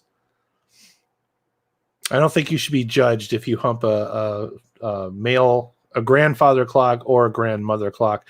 I've never actually seen a grandmother clock. So manliness and motivation, I want you to send me a photograph of a grandmother clock. I want to know what one looks like so that I can, you know, I know what I'm working with here. Does a grandmother clock have 2 big titties swinging? Instead of a dong, it just has big old swinging back and forth. It's like old grandmother moves, you know, just kind of swinging back and forth. Except like with a grandmother clock, like one boob hits the other one, and then the other one like hits the other one. So it does like this thing. Yeah. Polyester. It does this shit. One hits the other one, knocks the other one back and forth. That makes me think of balls too, though. So the Elite. I thought you guys were running. Oh, I'm just getting started. No, we got one more filthy episode to review. We do these in 2s. You want to make the big announcement for next week yet, or no? I don't want to do anything yet. Okay. Let me see if last episode recorded correctly. Okay. Real quick here. And then we'll get started. Right on. You watch all of season 1, brings you the okay. We're good. Let's delete that and record. We are live. Hello, YouTube. Hi. They love us. They love us, Adam. I have little fake sound effects I can use if that helps in the future. No, it doesn't. It just makes me realize even more that there's not people there. It's like when they can play sports here upcoming during the coronavirus times. They're going to pump in fake sound and have like CG audience. It's going to be weird. They already did the wrestling thing without an audience. They didn't even try with that. It's just silent. You can just hear everything. It's so bizarre. Like I watched UFC, and it's just like you can hear every like like when they churn. Like, oh, this is weird.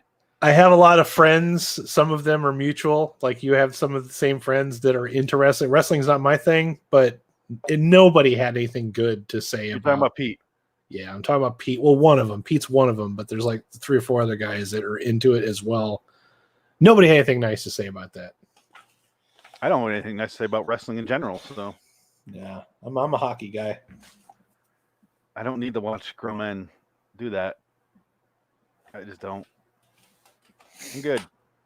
Let's get into the episode, shall we? I suppose. Yeah. Let's just get it over with. I guess. Yeah. Let's get the shit over with, right? Right. Okay. Let me get the theme song pulled up here then. And then we'll get this shit done. So we have 24 episodes left of this season, of season 5 of the Twilight Zone. After this, 23. The only good thing is at least they're only like 20-minute episodes. Yeah. You didn't have to suffer through season 4. Oh, God. Here we go. Theme song. Ready? Oh.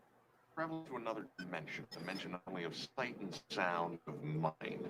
That's a signpost up ahead. Your next stop, dark territory. I know she's not deaf or dumb or retarded or anything.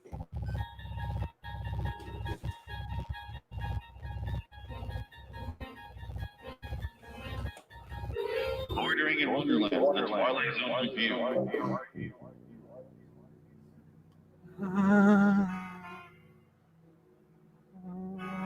Hello, citizens. Welcome to LIW, the Twilight Zone review, episode 169.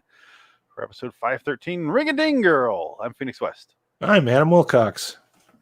It's the last episode of 1963. Starting next episode, we're in the 64 year. I don't know why I notated that. It's just, it's the last year Twilight Zone's on. So this is the last one before we're in the last year. Maybe because it's the year of Beatlemania and that changed the whole world. Could be because the show's fucking terrible now. I'm a Beatles fan. Sorry.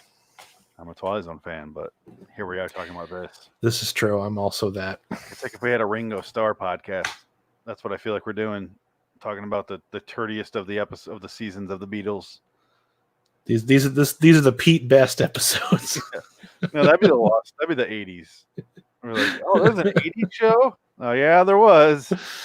Nobody believes it. This is Beatles post Brian Epstein. So here's the plan. We finish off season 5. We do the movie, Twilight Zone movie from the 80s. And then we do the 80s Twilight Zone. And then we do the 1994 Lost episode. Also, we're going to do, before the movie, we're going to do the pilot, the original pilot. So we got that episode. And then we got, after the 80s, we have the 2001, 2002 season, whatever year that was. And that's it. Oh, Night Gallery at some point. I don't know. Okay. Yeah. I look forward to that.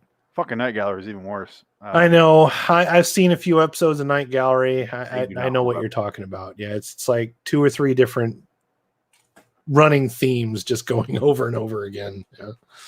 Nonsense. It's a show that you remember. That's the epitome of never go back. Yeah, I'd probably call it that. Never go back. Just It's change terrible. out the show. Yeah. It is awful. Some episodes I'm like, all right, but it's just, I hate that 70s flat, super red. And some reason that show has all the Victorian furniture in Los Angeles in one set. I hate Victorian furniture. I don't know what it is I have against it, but I hate Victorian furniture. It's fucking disgusting looking. Victorian furniture, and it seemed like this kind of started with a lot of the Italian horror films too. Like the blood always looks like tomato paste. Yeah. Not tomato juice, tomato paste. Like that shit looks like red fucking paint. It's better than like George Romero's Dawn of the Dead, where it's like red tempera paint, where it's liquidy. Yeah, that one's looks wrong. Everything looks wrong. We can give that one a pass because there's so many other good things about it, though. But yeah, it's I've been watching a lot of Italian horror lately, and it's like, oh, fuck off with this again, you know? Yeah. But the point is, let's talk about Ring-a-Ding Girl. Shall we? It's terrible. So until next time, and in the meantime, I'm Phoenix West. Good night, man. Wilcox. Bye. So long, citizens. Thanks for joining us on YouTube for this. I appreciate you sticking around.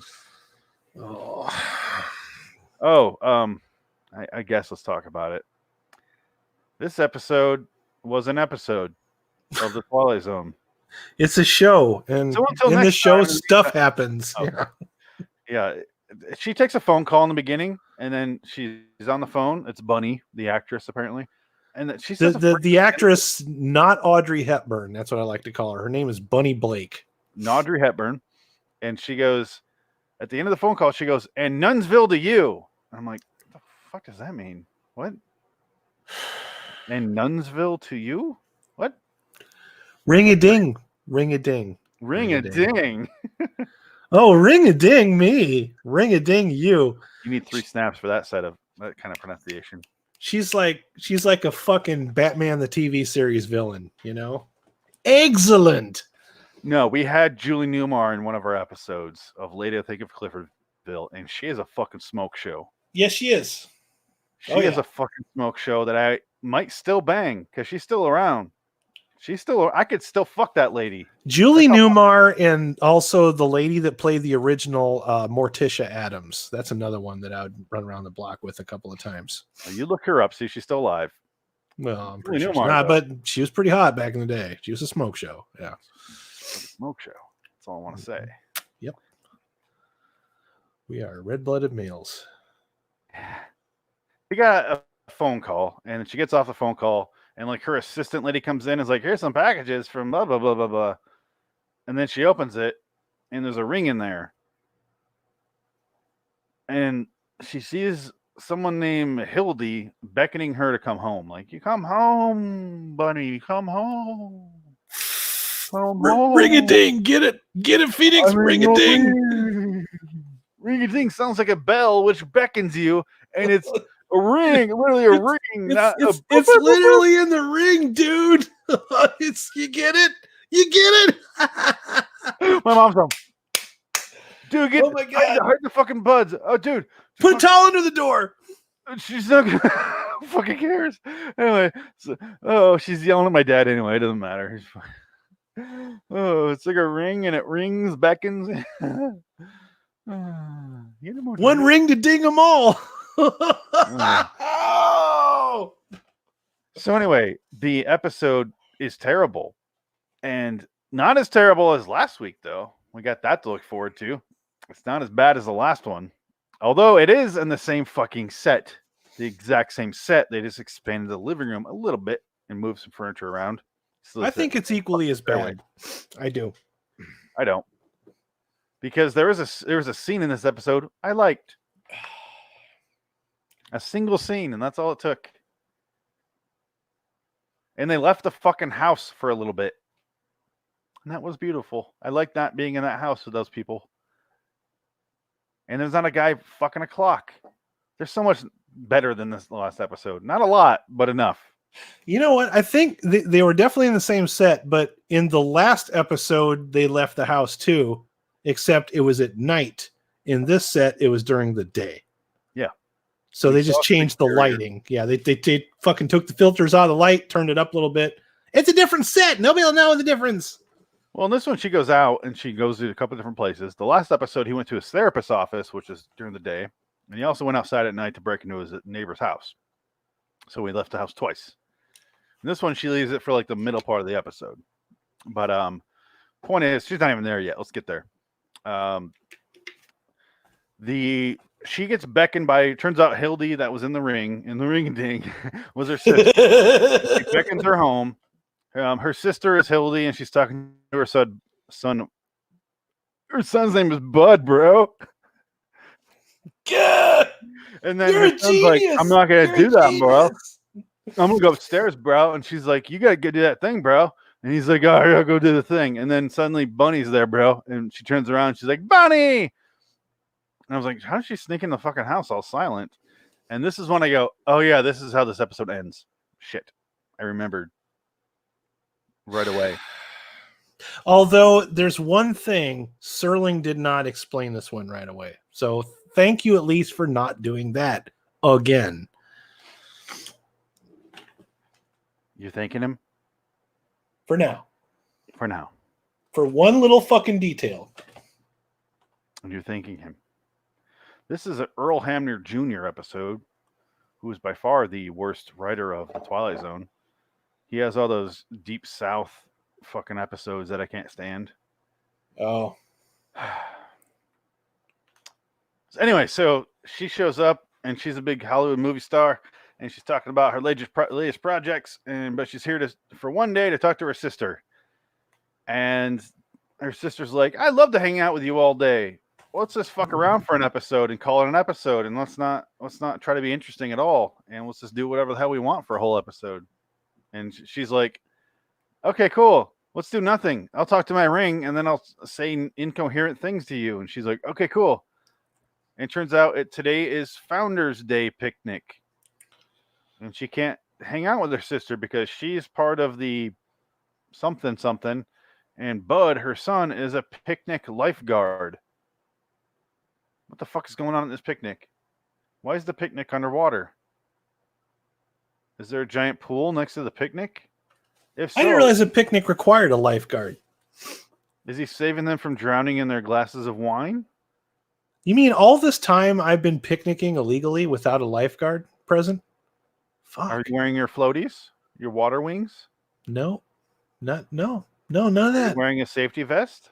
No, I didn't know I was supposed to wear one. Picnicking illegally, my friend. Wow, I've lived a dangerous life. I need to really think about this now. Dude, it's not funny because my cousin went on a picnic when I was 7. Yeah, and she was eating her cranberry sauce and her turkey sandwich, and she drowned eating her sandwich. So this episode really is important to picnic safety. So I'd appreciate you not joking around about this fucking episode. Wow, man, I'm really sorry. That really got me in the feels. I don't know what to say. I feel kind of blatantly homoerotic here. Yeah. She fell in the dipping sauce. Yeah. Never got out. There was no David Hasselhoff around. There was and they put little plastic things on top of the dipping sauce ever since. Okay, so that wouldn't happen again. Yeah. Thank you. Wow. So death by Szechuan sauce. No, she lived. Okay. She's alive. It's just she's a bitch. I never talked to her. But the point is, be a little more sensitive, all right? You're right. What's so hard about that? You should think before I speak. Obviously, you've never had someone almost drowned at Founders Day picnic. Never been to a Founders Day picnic. And Bud is the best picnic lifeguard, even though he abandons his post before it happens. I picnic in the ghetto, Phoenix. I usually go to the park with the broken glass and the fucking 40 bottles sitting on the table and needles in the fucking grill. That park. Needle Park. Needle Park. Yeah, picnic in Needle Park. Yeah, picnic in Needle Park. There you go. Okay. We both have tragedies with picnics and parks, and we shouldn't joke about these things. We shouldn't, but I did drown my cousin later at a picnic at a park. Just to, I felt it. Szechuan barbecue or honey mustard? Yes. Okay, that's a lethal combination, man. That's lethal. Sriracha sauce in there too. Oof. Dead. Oof. She couldn't open her eyes to figure out where she was. My eyes are burning just thinking about it. Yeah, she couldn't do anything. Frank is just asking, am I too late? Same link as last week. Check your No, Frank. I will send him the link. Did you not? Frank is starting to turn into our Cecil. I'll have to explain to you who Cecil is off the air. That's a fandom menace thing. Fair enough. All right. Yeah. Did you notice what I started to notice at this point? I'll talk about the episode since you're doing that. Yep. Is these 2 episodes are very TV show-ish. You feel like they're on one set. Camera goes like this. Left, right, left, right. Sometimes it'll cut. Very few cuts, very few edits, very few scenes. It's just one long take. And the camera cuts, it's just a different angle. It's the same thing. It's very much a TV show. The previous seasons were really good because they felt like mini little movies. They felt like an episode that moved. It changed outside. It went to here. It went to there. There's different characters. They have different motivations. And this season is just like, you are now the sister. Act like the sister. And you are now the other sister. Act like the other. And it's just like, it feels like so much. Although in this one, the other actors in this episode are a little less wooden than the previous one. Yeah. The ones in the previous episode are very I'm Especially mad the at your sister. grandfather. The sister is all right. The kid, no, I'm not going to judge a kid, but everybody else seemed to be doing okay, serviceable. Yeah. Ring a ding, Adam. Not quite as bad as the Jim Crow cop, but a No, little bit better than that. Yeah. be hard not to be better than Jim Crow cop. What's that fighter's name? Crow cop. There's a fighter with that name. Anyway, who cares? I don't want to know what fights you're watching. They're probably not legal in most states. What's your fucking point?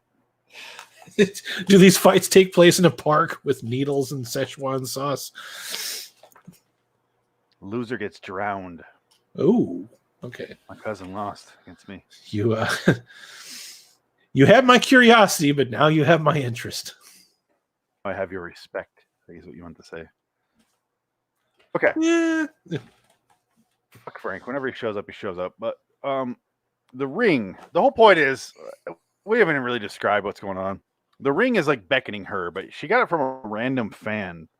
This episode, it has like weird mythological reasoning behind the watch or behind the ring, but it never really comes into play or really fucking matters. The ring is like one of those little magical ones, like from a fantasy movie. Like she can see people talking. Yeah, it's a mood ring with like a little face inside of it talking. And I'm With like, the Wicked Witch of the East. It's an Apple Watch or an Apple ring. All powers that she can see. Auntie May. That's that thing. She can like see what they're doing in it, like the Wicked Witch could. Double boil, toil, and trouble. Wow. But like, why the? Because even if you, let's go ahead. Here's Frank. Let's go ahead and ignore the fact that the ring shows her what happens or what some random fucking people. Ignore that fact. What did it matter for how the episode went? Because ignore it. Nothing fucking mattered. Because and you find out in the end, she wasn't really there. What did the ring have to do with that? Why did it involve a ring? So that you can say ring a ding, ring a ding, ring a ding, Phoenix. Ring a ding, Frank. Ring a ding. Hi, Frank. Hi, guys. Welcome to Ring a Ding. It's Yeah. the ringy-dingiest. It's the dingiest of the ringest. Ringiest. Lord of the ringy dings. Just. No, I don't want to. Anyway. Yeah. Yeah. Yeah. So, here's how far we are into the episode. how's the show gone? Has it been good? It's been all right. She showed up at the house. That's as far as we got. She just shows up with fucking Bud and she healed whatever the fuck her name is. Hi, I'm here out of Hollywood. What's up, everybody? Why is she a gay man in here? I'm a girl that's 40. Just a girl. Like Gwen Stefani? Just a She's girl? got a big bouffant fur coat so that everybody knows that she's a movie star. They keep referring to her as the golden girl or whatever, and she's 45. Yeah. Ring a ding. Is she not the younger version of the actress that ends up being the actress from 16mm Shrine? She is so the same person. She's got all the same props from Audrey Hepburn in Roman Holiday or fucking Breakfast at Tiffany's. I don't know. Pick one of them. It's the same exact outfit, same fucking haircut, same pearls around her neck, and she's got the little white gloves and shit. Yeah, she's Dollar General Audrey Hepburn. Can you guess which character from this episode was the voice of Robbie from Uncle Simon? Couldn't be the last guy we see. It is a character, though. It is a character? There's a character in the episode that is the voice of Robbie from Uncle Simon. Yeah, isn't it the last guy we see? I think so, yes. Okay. I heard his voice and I went, hot chocolate? Yeah. Let's go get some hot chocolate. So they mentioned hot chocolate in the last episode with Ed Wynn. Let's go get some hot chocolate. It's always hot chocolate. What is it with season 5 and hot chocolate? Is that like the shit that ties everything together in this universe? This is the hot chocolate universe. What's with season 5 and being unwatchable? Edwin is the most adorablest of adorable men in Great. this He is adorable. The episode is fucking terrible. Yeah, you don't get to talk about that episode though. You can come back for a redux. I'll sit that one out. He's burning fire for that episode. Frank, why does season 5 suck so bad? It's terrible. Adam and I were talking while you're thinking. Collect your thoughts on season 5. I'll tell you something. We were just talking on the last episode. I said I've never watched them in order of the seasons, like, you know, episode 1, 2, 3, 4, season 2, 1, 2, 3, 4. I went, you know, you bought like back in the day, you bought the Blu-rays and you just watched the disc and it had random episodes. And now I realize why they had it that way, because season 5 is fucking atrocious. There's been 4 good episodes out of 13 now. You know, like I had a videotape, had 5 or 6 episodes on it, not in order. Nope. Yeah, they shouldn't be in order. They need to sprinkle in season 5 like a fucking turd, like so you don't notice it being peppered over your sandwich while you're eating it. And it's not like we're looking for like some deep physical, you know, psychological, you know, think piece. It's just we just want to be mildly entertained. We want to have anything either surprise us or make us emote anything at all. Ring a ding. I feel dead from this season. I feel like I don't like the Twilight Zone, and I hate that feeling. It just reminds you of like, it's such a great show. It's the greatest TV show of all time. It was, but not always. We just forget those moments. We overlook them. True. I'm starting to realize I had a good idea on Twitter Pwn where they just went out of order and just did whatever. Like how we're doing on Tales from the Crypt. That's why I did it that way, in case it's like this. Oh, Frank, we will tell you this. We've decided that season 5 is like a bunch of guys sitting around getting high, clam bacon it, and they're like, bro, you know, it'd be really cool, Twilight Zone. Like a grandfather with a grandfather clock. Get it? Oh, that's the same word. That's the same word, man. Or ring a ding not here because she has a ring. Get it? Get it, dude? Hold on, go back, rewind. Oh wow, you're the best, dude. I'm rewinding, Adam. You're the best. I rewound. So you said grandfather and grandfather at the same time. So a grandfather with a grandfather clock. Does the clock have little clock babies? Is that what's gonna happen? This season sucks. So all those stoners that you've known over the years that do that, this season is comprised of those actual stories.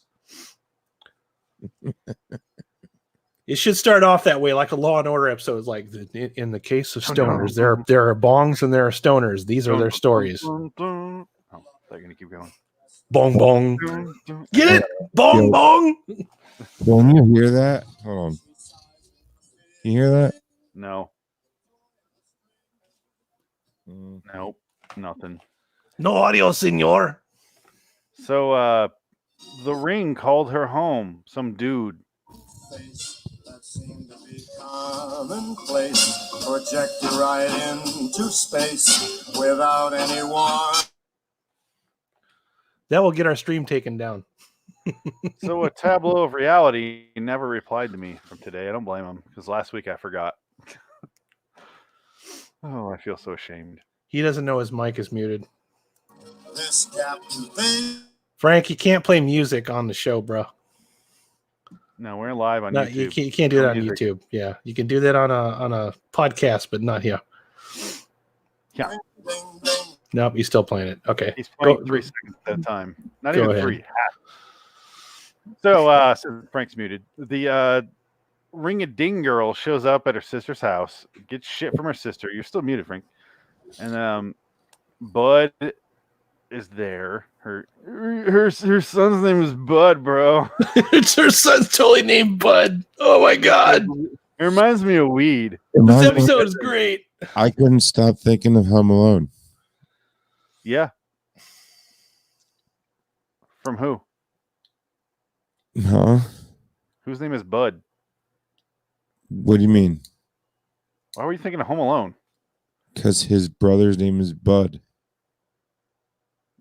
No. Buzz. Yeah, it's Buzz. Oh my god, he's totally shit-faced. Frank's been totally smoking the buzz. I mean, Bud, he's been hitting that heavy shit, dude. Whoa! That dank shit. You know, when I smoked 2 weeks ago, I was on time. 2 weeks ago. All right. No, don't go back to smoking because you fucking pass out on me during the show. Can't deal with that again. No, but Yes. I want to. Nothing. I just want to kill my doctor. Moving on. Okay, let's kill a doctor, and then we'll be back for our show. I'm back. So, oh my god, there's so much blood. There was so much blood. It's like ketchup red too. Did yeah. Italians do this or? Oh god, it was like marinara sauce. Yeah. I swear, they just throw things at the wall and see if they stick. I swear. Yeah, pretty much. Let's just try the third fucking medication. See if Speaking of which, when you check out Troll 2 on my channel this week, shit sticking against the wall, that whole movie is about that. It's a wonderful anomaly of badness. Speaking of shit sticking against the wall, season 5 of the Twilight Zone is not very good. Episode 513. God damn, that fucking season sucks. Dude, let's get back on track. Yes. Next up, like there are good episodes in this season. I swear it. There's 9 good episodes. I just counted. And we've seen what, two or three of them? We've seen 4 or 5. Oof. Is the encounter? I hope in your 9. Yeah, encounter's fine. But let's say we had barely almost spilled my wine. We had this is episode 13. We had Nightmare 20,000 Feet. Steel was okay. I'll say it's good enough. Just it wasn't boring. I like Steel a lot, actually. We had In Praise of Pip. We had what the fuck else did we have this season, guys? 20,000. I said that. Oh, okay. Living Doll, which is good. There's 4. I like Living Doll. We have The Long Morrow. We have Occurrence at Owl Creek Bridge, which isn't even a Twilight Zone episode. We have The Masks. I liked it. Yeah. I've seen it so many times, though. I mean, Encounter. And that's it. 9. And I think the Encounter is the best one out of all of them. We'll find out when we get there. I don't remember a whole lot of how that goes down. Yeah, I think I've told this guy before. I don't really remember the episodes by what they're called. I just remember them when I see them. I'm like, oh, here's the one where that does this thing and this happens. I'm not good at remembering titles. The Encounter is Solo's first TV appearance. It's easier to remember when a season is like 10 or 13 episodes long, a title. When it's like 20 some episodes long, I never paid any attention to what the name of the episode was. I always remember the names of the episodes of my favorites, though. Those I do know. It's an anthology. It's different. I know most of the titles. I might hesitate on them, but if you told me the episode title, I'd go, okay. If it's one we've done already. Like I'll say right now, Beauty in the Eye of the Beholder. Probably my favorite episode. It's just called Eye of the Beholder. Okay, Eye of the Beholder, see? But I remembered Beauty in the Eye of the Beholder. So and it's fucking boring. Yeah. Whatever. I like that one. Vastly overrated. Oh, whatever. Go watch I love it. Go watch it again. Scared. Yeah. I did. I saw it last Christmas when they had the Twilight Zone marathon, and that one terrified me as a kid. And then when I watched it when I was older, I'm like, I realized there's extra layers to it that I didn't notice before. So, okay. Sorry to disappoint you. I like that one. Advantages.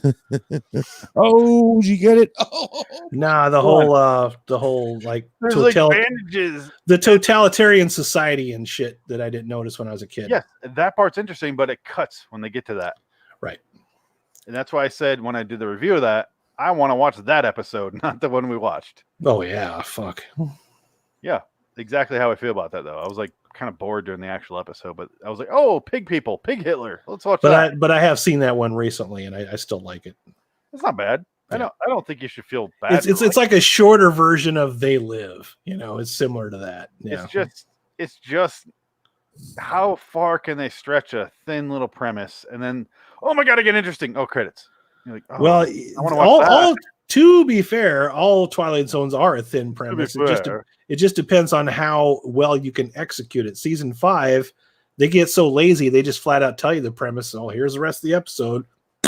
You can walk away and go have a snack and come back. You already know how it ends because Rod Serling told you what happened. Yeah. You know? This episode was so on, like, I had a snack during every I'm not episode. even trying for a twist anymore. No, they just flat out tell it to you. Like Rod Serling's like, oh, here's what this is about. Well, gee, thanks, guy. Now I have nothing to look for in this. I told you it's a first draft at best. And he was like, "You're writing a second draft." And they're like, yeah. Let's throw it on there. Stoners writing shit on a napkin and just filming it. Here you go. Isn't this Earl Hammy? Yeah. Yeah, figured. So that explains why it sucks. Doesn't explain why it's better than the last episode, though. I like this better than 90 Years Out Slumbering. Yeah, I'll agree with you on that one. Yep. I like Ed Wynn. I'm sorry. I liked the last episode just because of Ed Wynn. But I think you did explain what's going on. She's fucking dead. Nobody else realized, even though everybody can see her. You explained that, didn't you? Kind of, but let's get there. Okay, yeah, get there. Yeah. Well, it's really simple. So I'll do my Ed Wynn voice the whole time. So it's really simple. She talks to the doctor. She basically wants to postpone the picnic where you could drown, and she wants to postpone it. And she talks to some people and tries to get it postponed. She talks to a doctor, and she faked fainting after looking in a ring, seeing some dude, and is like, "I called you over here on purpose, doctor. I want you to cancel the spring fling." She might as well say that. Fucking picnic. Festival picnic. And then he's like, "I'm not doing that, bitch. Bye." And then she goes upstairs, runs upstairs, and then he's like, "Here's some medication, family. I'll give it to you. Whoever the fuck wants to cash this thing in." And then she gives it to Bud to go bring to the pharmacy. Bunny goes with Bud and teaches him about manhood, which I probably saw in the convertible. And then she tricks him into going to talk to some people, in which we get to leave the fucking house for one out of 2 episodes in the same fucking set. We've been watching the same set for 2 solid episodes. We finally got out of it. It's not fair. They should split them up a little bit, you know? God, right? They go outside. She talks to some guy, and then she talks to the TV studio and does an interview where she's like, "I'm going to be doing my one-man show, my one-woman show. Remember that?" And he's like, "Not really." And she's like, I'm going to be doing that, though, tonight at 7 p.m. at the auditorium. With her annoying personality, I can only imagine how god-awful that one-person show actually is. I'm pretty sure Frank will be sitting there watching her, but I don't know. What does she do? Just sing songs or tell stories? Or is there any good one-person show?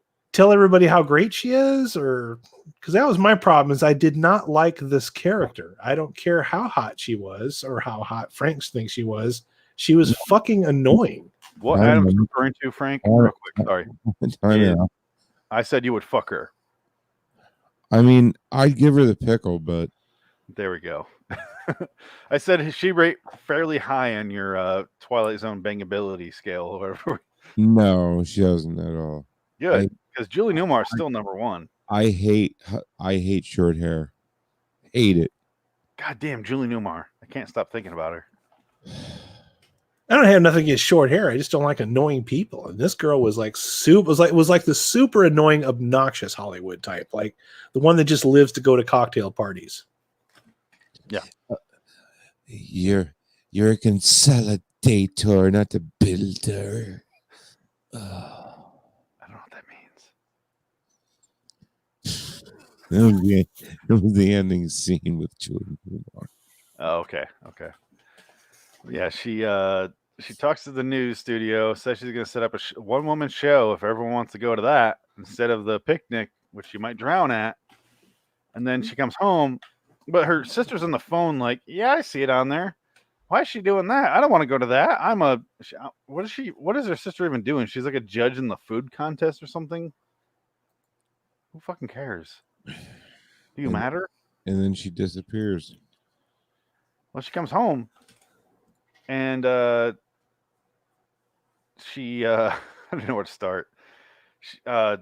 She's talking to her sister, and she's like, "Why are you doing this? You're crazy. You need the rest. You just need the rest." And she's like, "Ring a ding is like looking a ring again. Ring a ding. Ring a ding." When she sees their Bud's convertible.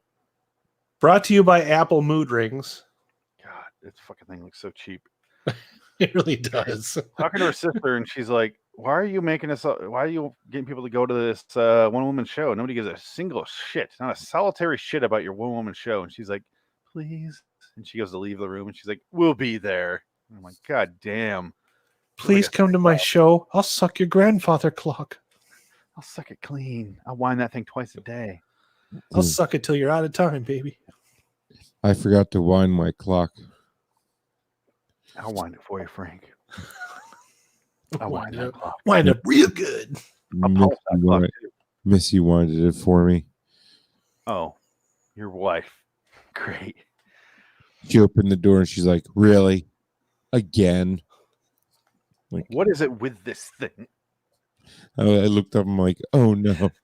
It just goes bong, bong, bong. Biting your clock. She's used the phrase, "I hope our child doesn't grow up with ear problems," 3 times in the last week. Well, if you're the dad.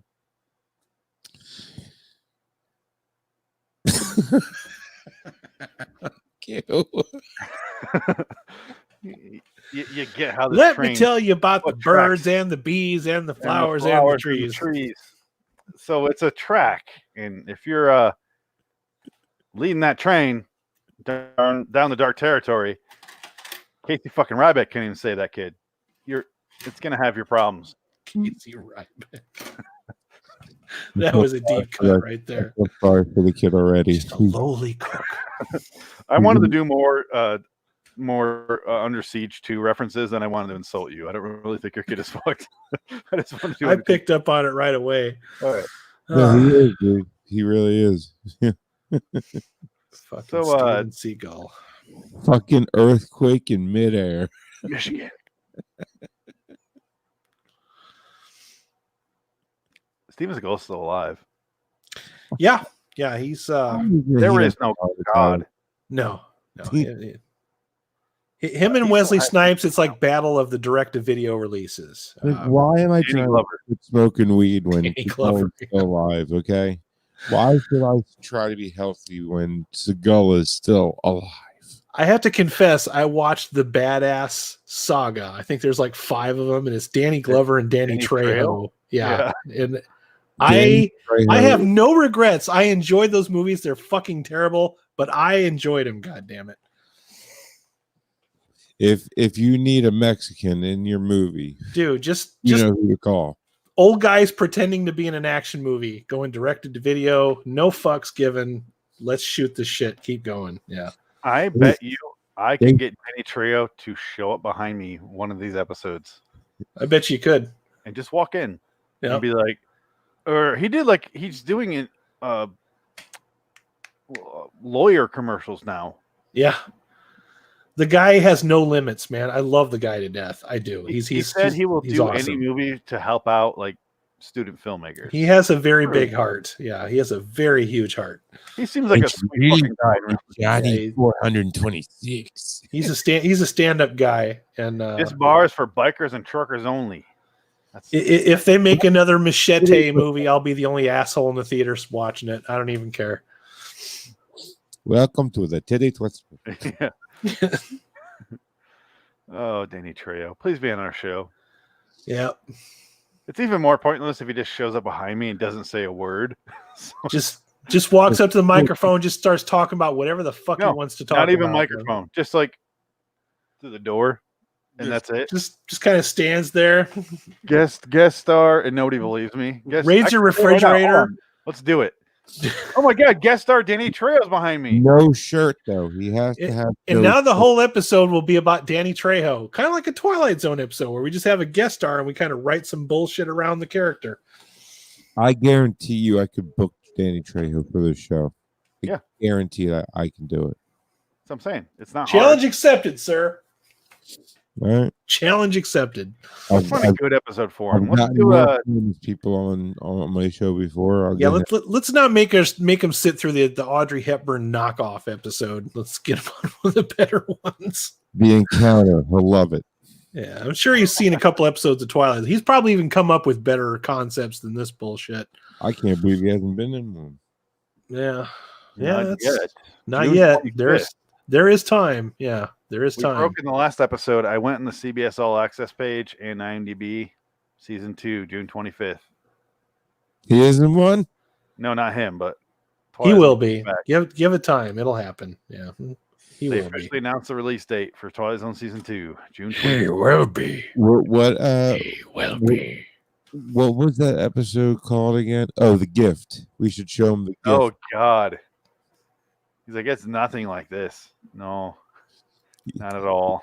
Yeah, but but him as a of Latin descent would find it quite stereotypically I don't know, racist. So, Phoenix, you remember that movie where this kid dodges a plane crash and then he winds up in a multiverse and then he has to Donnie Darko? Yeah, that was a good movie. Yeah. Love that movie. Yeah. That was better than this. I feel like it Do you was remember a almost the different same Twilight Zone called The Hitchhiker, Frank? I remember. Yeah, it was great. That's very similar to this. Like I literally said, wow, Hammy Jr. just redid The Hitchhiker, but Do you remember the last episode of the Twilight Zone called 90 Years Without Slumbering that was also done as a different episode? Called what the fuck? I wrote it down before. I can't think of the name of it. We just want to sleep. Oh yeah, that was one of my favorite episodes from season 1. Yeah. Point is, when you're recycling your own farts and not doing a very good job of it, it's time to pull the plug. Today we're 2 for 2 on recycled farts. It's almost 3 for. These 2 episodes have. This is like almost the 3rd time they've been done And we have Caesar and Me coming up. A remake of The Dummy. Yeah. Oh no! Oh, Yep. I don't like The Dummy. The same dummy. The same dummy, dude. They I could hate have it even already. buy a different ventriloquist dummy. The Fuck. same. That was the only one that Twilight Zone could afford because I think those all have to have like a different face or some shit like that. So otherwise, they'll get sued by the Howdy Doody Society or some bullshit. I don't know. I'm making shit up. I don't know. You'll also recognize the robot in Whipples that's coming up soon as well. He's been around. Oh no! Directly behind you. It's Robbie, isn't it? Yep. He was the only like go-to robot at the time that had his own agent, right? He's right behind your shoulder there. Robbie and what's his face from who was the big kid? Welcome to Altair 4, gentlemen. I am to transport you to the residence. No more. We're good. That's not Whipple. No. For your convenience, I am monitored to respond to the name Robbie. Robert. Please get an XLR mic. Shut up, Bob. Nobody asked you, bitch. Fucking Robbie. So I hate Ring-a-ding. this and this episode. That's my next note. Ring-a-ding this. She gets her family to go to the show. It starts raining outside, like hardcore. And then the ring shows her and her assistant and some other dude in a plane talking. And then she's like, goodbye to her sister. And then the bud is like, oh my God, there's fire and ambulance driving by. Holy shit, that's crazy. And then the news comes on, and then there's a phone call, and Bunny goes outside and is like, and fades away to nothing, which is too early. You should have faded away after the reveal, right? Yeah. It just gives it away before it happens. It should have been the phone call. It should have been the phone call that was the twist, not her disappearing. Yes, it ruined it. They fucked up the timing of it. That's how it was The only written. scene I liked in the whole episode. What's So that? what? Wait! Whoa! So what you liked was the scene that they fucked up. Yeah. Fuck you, Phoenix. It's the only scene that You like kinda the scene that could have been good if it was fixed. That's saying something, folks. Yeah. I'm not saying it's a great scene. I'm saying I liked it more than anything in 90 Years Without Slumbering. I don't There's like nothing anything I about liked it. in that episode. The only thing I liked about this episode was the fact that Rod Serling didn't tell us what it was about before we watched it. I at least appreciated that. That's it, though. If I had the hot chicks of Twilight Zone do like a horse race, this chick would be coming up the rear, way behind everyone else. I'd be coming up her rear. Yes. Oh, If I had to score this one, I'm giving it the same score as the last one. This is this many. It's a 3. I give this a 6. Oof. I'll give it a 1. A big 1. Really? Right around the ring finger. No, I'm kidding. I just wanted to give it the finger. It's No, it's kind of middle of the road for me. I'd give it a 5.5. I'd probably give it a 5 now that I think about it. It's okay for some parts, but it's no Fugitive. All right, you know what? I'll go up 1 score just because they didn't give it away. So I'll give it a 4. That's as high as I can give this fucker. This one's a 4. Last one was a 3. Yeah, I'll stick with that. This is a better episode of the Twilight Zone than the last one. Simply, Edwin aside, I don't rate an episode based on who's in it. If we did that for 2019 Twilight Zone, every episode would be great because I like everyone in it. But everything would just have Idris Elba in it anyway. But there's no fucking story. There's a guy talking to a fucking clock, singing a song to it. Who gives a shit? And the ending, it doesn't even matter. They just go, oh, never mind that whole previous 20 minutes. This episode had some sort of mystique to it. The ring was stupid. The ring part was fucking dumb. It doesn't fit with anything else going on in there. It's like it's giving away shit. Yeah. I was saying ignore the ring, and this episode works. The ring part being added makes no sense. I don't know why it's a ring, because it didn't matter in the end. It could have just been because let's remove everything involving the ring in this episode. She shows up at her sister's house. She has these premonitions just in her head. And then she does this. She goes on the news, try to get people there, saves all the lives of the people at the park because the plane crashes into the park. That's what happens. And that's how the episode ends. Sister wasn't really there. She was like a phantom, whatever, projection. So what the fuck does a ring have to do with it? Nothing. The ring is foreshadowing. The ring. That's it. I don't know what the fuck the ring was for. It made no impact on the story. It made no difference in the twist. The twist was solid, but we saw it in the Hitchhiker seasons before. In a much better episode. Oh yeah. And literally that entire episode was her in a car. Yeah. Or at the postcard station. Remember that we took the poster from? Yeah. You had those sweet tits. Yep. Oh, dude, I had great tits. Yep. Go check that out, Adam. He has some sweet tits in that poster. Dude, they are perky and they are at attention. They are something. I don't remember what I was. I just remember Frank had some sweet tits with some Vaseline on them. Fuck yeah. Some oiled up titties. Mm-hmm. Fuck this episode. It's not good. I'm not saying it's good. I just say I like it a little bit better than the last episode. I think you got a point though. I think this is where the hippies are taking over, and these are just like hippie episodes. People hitting the junk really hard and coming up with the dumbest fucking shit and going with the first draft because they're so stoned that they think they're clever. It feels like a reimagining of 2 episodes. Yeah, 60mm Shrine. Recycled farts. How did this episode get a 7.9 on IMDb? I don't know. That's bullshit. I can't fathom why. He doesn't deserve it. I think of it. This is why I have to bitch, and also why I have to set out my little disclaimer. Why I say the Twilight Zone isn't as great as everyone thinks it is as a whole. The individual episodes, like 50 episodes, are fucking great. And you should really latch onto those and keep those in your mind. But The rest of the 106 episodes that exist aren't that great. And that's fine. It's bound to happen. Also, when they play the Twilight Zone on those like New Year's Eve marathons, they usually show them out of order.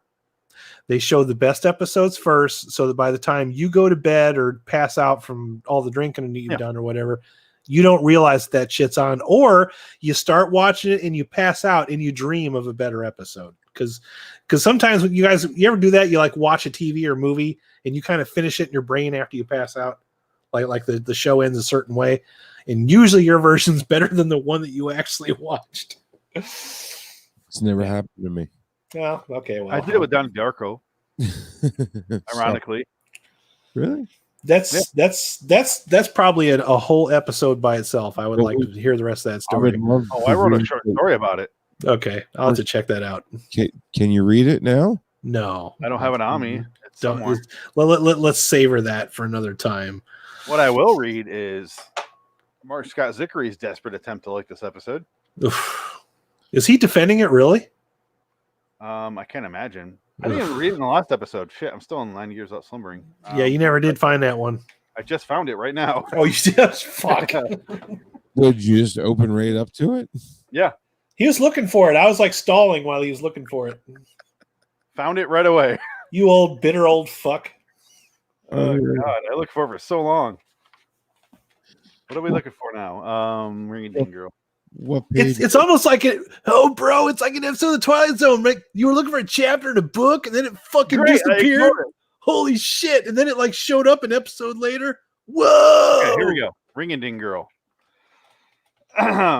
Preparing to leave on a flight to a movie location in Rome, Bunny, the Ring-a-Ding Girl, receives a present from her hometown fan club. It is the latest addition to her ring collection, but this ring is unique. In its gem, Bunny can see the faces of people she knew back in Howardville, telling her she's needed there. Dropping in on the home of her sister Hildy, Bunny discovers I like to read it as like it's a rom-com.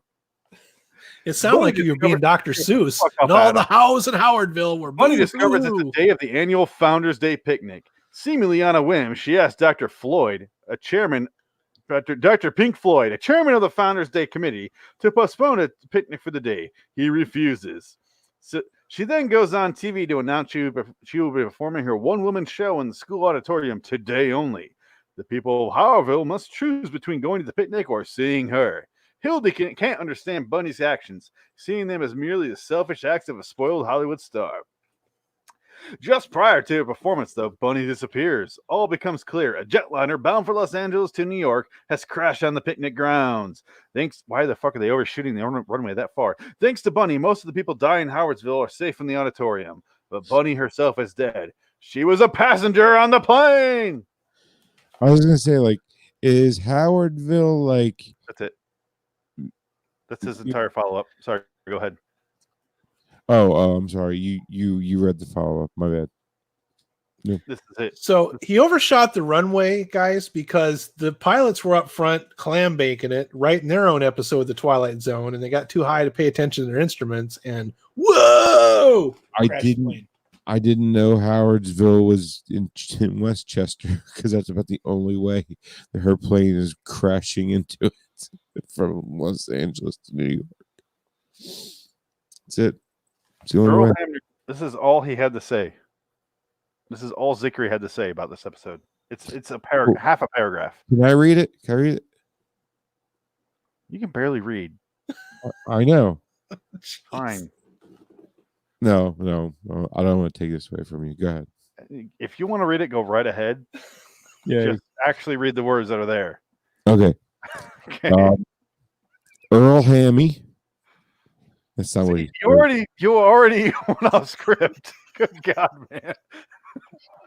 All right, go. Okay. I put my book away. Earl Hammy Jr. Oh God, dude. Yeah, Earl. You read one name and you're out of breath. What the fuck is wrong with you? Adam's shutting up his mic. Do you want me to go or are you good? No, I got it. Earl Hamner Jr. Earl Hamner Jr.'s final 4 Twilight Zone episodes came nowhere near the drama or poetry of Jezebel, which I can't believe I can't believe he is basing. Yeah, I got On one of the worst episodes of the Twilight Zone. I loved it. Terrible. His precious contribution. He's calling Jezebel Earl Hammy Jr.'s precious contribution to the Twilight Zone is Jezebel. The Hunt is his precious contribution. That's it. I would say Black Leather Jackets, but okay. Adam, hold on. Take him off big screen. What did I say? I'm looking forward to Frank describing to me how Black Leather Jackets is a good episode. It's great. And I'm looking forward to it. You better not be fucking late for that episode. Dude. Do me a favor. Yes. Do not be late for that episode.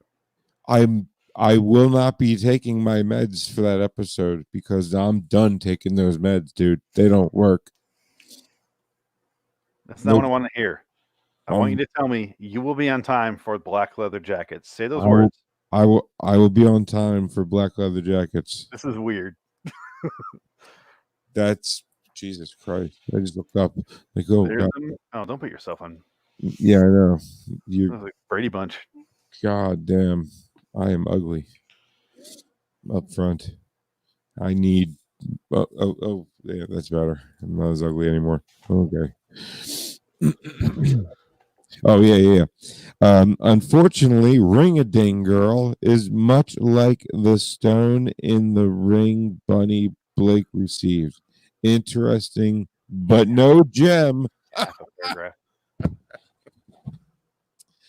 Is that it? That's it. That's all you had to say about this episode. That's what Mark. And, he actually had more to say about it than we did. This is why I say I have issues with Zickery. Why did he write a book if that's all he had to say about the episode is this much? The rest is a synopsis, Rod's intro, Rod's outro, synopsis.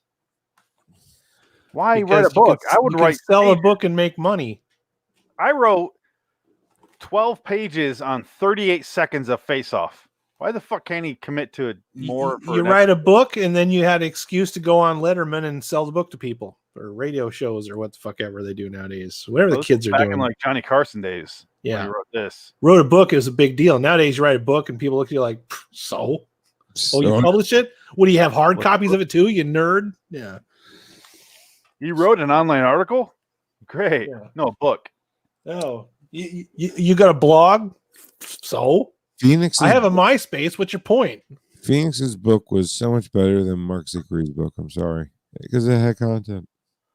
This Zickery's book, I don't understand it. I like having it, and I like checking up on every episode we do. It's just I don't like the fact that he did it in chronological order as far as when they recorded the episodes. Because I don't give a shit when they recorded them. You have the dates in there anyway, so why go in that order? Go in release order. Episode 1, episode 2, episode 3. Right? That's how people keep track of things, especially when you have seasons that are like 20 plus episodes long. Well, let's not make it confusing or anything, Zickery. Yeah, because it took me forever until the next episode to find the last episode. I looked for so long just to ask Adam. It took me forever. In fact, eventually I went, fuck it, moving on. And I never read anything for 90 Years Out Slumbering. In fact, let me do it now if I can find it. You lose it again. It really is a Twilight Zone episode. Like, dude, what if you were like looking for a chapter in a book and it disappeared and then it came back? Up to it. Let's see. I found it. I opened up to Jezebel. I just opened up to Jezebel by mistake, but just by sheer chance, I opened up to Jezebel. Look how long he wrote about 90 Years Out Slumbering. This page. I'm not done. This whole page with a script. Oh, bullshit. God damn it. What is it? Is he like explaining why these things are supposed to be important? Fuck off. Okay, so I'll just read his part. That's not what he does. He doesn't do that. Let me read what he said. Because this episode is more of a history because of what happened to George Clinton Johnson. That's why. I already brought it up in the last show. But let's hear what Zickery has to say. Well, Burt Granite was still producer. George Clayton Johnson submitted a title entitled The Grandfather Clock. He was given the go-ahead and enlarged it to a full teleplay with the title Tick of Time. In the sensitively written original, Johnson once again returned to the themes of old age and fear of death. An old man who lives in his pregnant granddaughter, and the page is moving. And her husband believes he will die if the grandfather clock ever stops. I'm ignoring you. Presumed by the young people to get rid of the clock, the old man gives it to an antique dealer. But later, he changes his mind and tries to struggle the huge clock. It really says that. That doesn't make any sense. Home in a child's wagon with the assistance of a neighborhood boy. It sounds like Static, doesn't it, Frank? Yeah, I was just thinking that. Like, it sounds exactly like Static. Very Static sounding. Yeah. Static is fucking terrible. One of the worst episodes. In an exhausting and hazardous ordeal, made doubtly so by the knowledge that a grandfather clock, in order to keep blah, blah, blah, blah. By the time the script was done, I'm skipping paragraphs, William Frug had taken over. Serling told Frug of the script, and Frug recalls, asked me to meet with Johnson, and politely as possible, tell him why we're not going to use it. Johnson was paid, and Richard DeRoy hired to revamp the script. Sadly, little was gained and much was lost.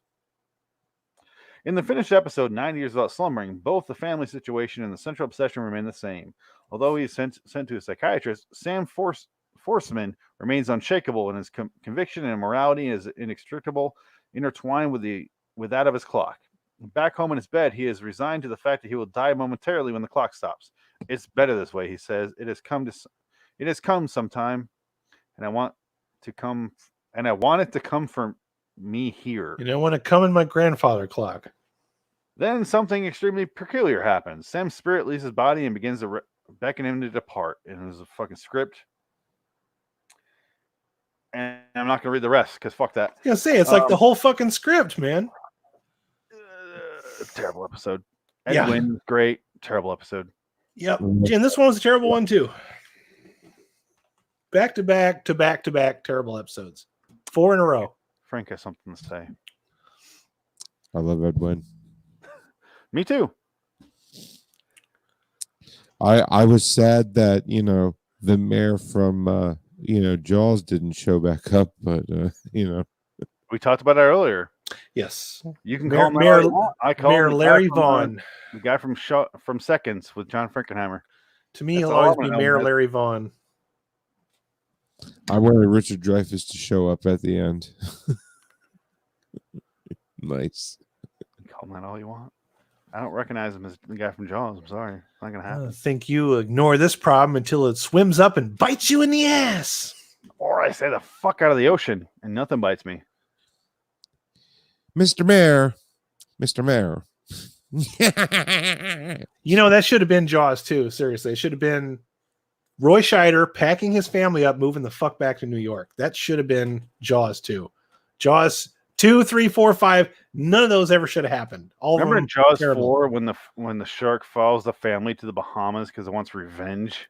It's even called Jaws 4. I have it on DVD because I like to laugh at it. It is one of the worst movies ever made, and it's laughably bad. Yeah. The shark wants revenge. I thought it was better than the shark also growls like a tiger and comes up out of the water on its fin and tries to body slam the front of the boat. Yep, that happened. That happened. That's a real movie. Yep. I would rather watch 4 than 1. Yep. I don't like Jaws. What? I find it boring as shit. You stay out of the fucking ocean. End of story. You don't like Jaws. I don't like the ocean. Stay out of the water. End of story. I hate the ocean. It's only an island if you look at it from the ocean. Oh, that makes sense. We're just reciting quotes. I just don't get the movie. I love it to death. I do. Know I'm wrong. Mr. Mayor, I pulled a tooth out the size of a shot glass. You don't have the tooth. But you don't have the tooth. Well, I dropped it. I had an accident. I had an accident. I dropped it. So anyway, I like this episode more than Jaws. You'd love to prove that, wouldn't you? Find yourself up on the cover of National Geographic. You get your name in the National Geographic. I like The Fugitive more than Jaws. Think about that. If you, So you have to understand that the it's like ringing the dinner bell. the governor, Frank, the governor of Florida is Mayor Larry Vaughn. Okay. It's like, I'm proud to say that we've captured a coronavirus that supposedly injured some people. As you can see, the beaches are open, everybody's swimming and having a good time. Florida, as you know, means friendship. All right, I'm done. I'll stop. It's I promise Why I'll the stop. WWE is essential. Amity, as you know, means an entire family's been murdered. I mean, friendship. Oh, fuck. We can still save August. Explain yourself, Frank. We wrote, when are you showing up? Are you here? Blah, blah, blah. Here's the link. That's what Frank wrote. I agree. Yeah, that's when I pet. What time was that? When I 8:39 my time. Yeah, that. So almost an hour ago, 50 minutes or so. Now, if you had yourself a nice grandfather clock, you'd know what time it was. I know what time it is. Keep that fucker wound. By the way, I hate every episode of season 5 for the most part. Season 5 is worse than season 4. I didn't know that was possible, but it's fucking true. Frank, you have to admit at this point, season 5 is worse than 4. No, I can't say that. Explain it. Explain your reasoning for that. Okay, maybe it was worse on by averages because there was only 16 episodes compared to way too many in 5. But there was more. 36 in 5.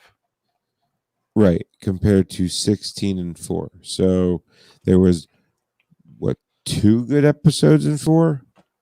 No. One 5 or 6 in 4? Yeah. We did a top 5. Oh, that's right. Yeah, you're right. And you forgot one, so there's 6 at least. I can't do the math on this. These mental gymnastics are killing me. So 6 out of 16. Oh, okay. We've already watched. So that's more than half because I can't. 8 terrible episodes. You're going to realize at some point, season 5 is worse than season 4. It was long. The episodes are bloated, but at the end of the day, the scripts were better. And that's all that really fucking matters. But season 5 has first draft scripts going to screen, which is fucking terrible. It was a rush job for sure. Like, did Rod even read these scripts before? Did they like sandwich this shit in between Bonanza and My Three Sons, or what was going on? He wrote them. Okay.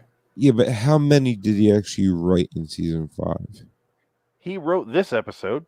Part of it. Earl Hammy wrote this episode. I don't know how much Rod. Well, I mean, Rod's got a credit for creating, so who knows? But so the point is, he wrote episodes that we've watched that have been terrible. It makes me think he was going teaching my class. Write a Twilight Zone script. I got 35 minutes. Fucking Uncle cocktail Simon, napkin. Yeah. Uncle Simon fucking yells at him. Blah blah. Here you go. And they're like, "Oh, no need for a second draft. It's Rod Serling. Throw it on the air." Instead of going, let's fix this. Let's fix this. Yeah, let's pre-screen it first, maybe. I think they went, he's Rod Serling. He knows what he's doing. We're on season 5 of his great show. Throw it on the air. But instead, they should have went, yeah, Rod needs some rework here. He's a little busy doing other shit. Not even living in the same state we are. The same. He's 2,500 miles away. Let's rework the episode a little bit. You know what? Fuck it. I want to open up a steakhouse and call it Rod Sirloin. Okay, and we're going to name every dish on the menu after an episode of Twilight Zone. You could. It's a cookbook. You can give up that every time. Yeah. So do you want some ring-a-dings with that? That would be the name of the restaurant. It's a cookbook. Once Yeah, every hour, Rod, one of the chefs runs out and yells, "It's a cookbook!" And like, yeah, we know. Yeah, Steakhouse. Oh, sorry. Enjoy your menus. We'll have an old guy walk out and crank a grandfather clock while singing to it every once in a while, and only like 3 people will get the references, and everybody else will be complaining about how stale the Ring-a-Ding girls are. As long as we have Julie Newmar there, I don't care if she's 95. I'll fuck her. I don't give a shit. I wouldn't even play Drunken Hide the Pickle with her. I would just play. Here. I wouldn't even hide the pickle with her. I present it. Yeah. Here's the pickle, bitch. Yeah, I want you to have this. And I am not drunk. No, here's the pickle. Please indulge in the pickle. Yes. Please. Indulge in the pickle. Please nibble on the pickle. Make sure you rate my service 1 to 5. Thanks for coming back to Rod Sirloins. If you enjoyed the Fugitive menu, we stamp your receipt 5 times and get a free order of Ring-a-Ding girls.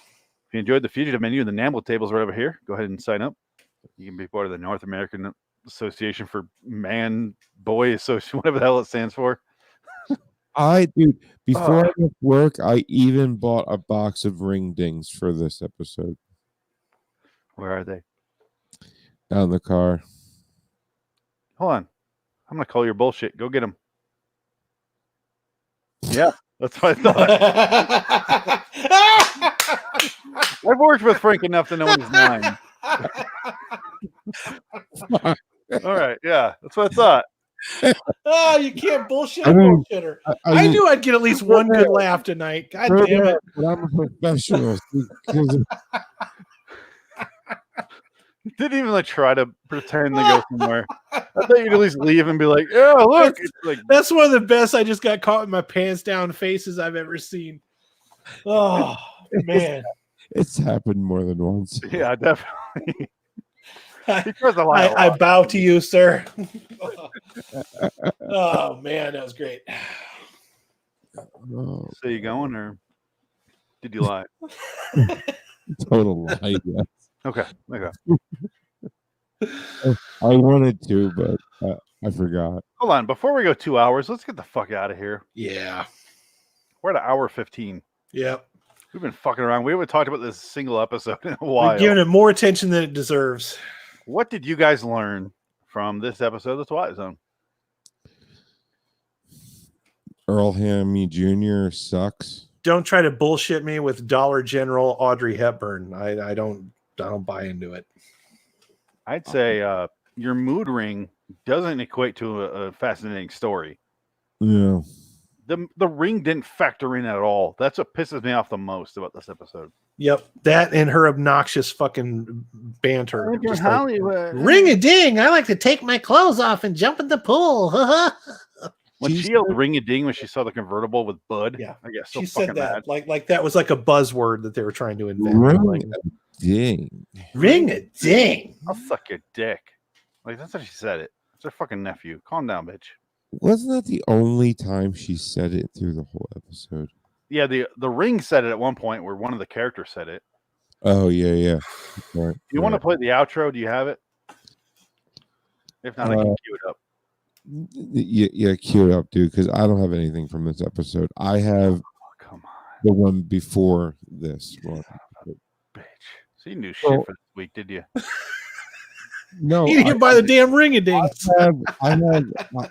I have all recorded from the Edwin episode. 90 years without slumber. That was a lot of words to say. No, we're professionals. Internet, YouTube, podcasts.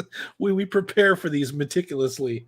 If I would have not passed out in my car when I got home, I would have plenty of time to record it and be here because I was out there. Had you bought the ring-a-dings? Here we go.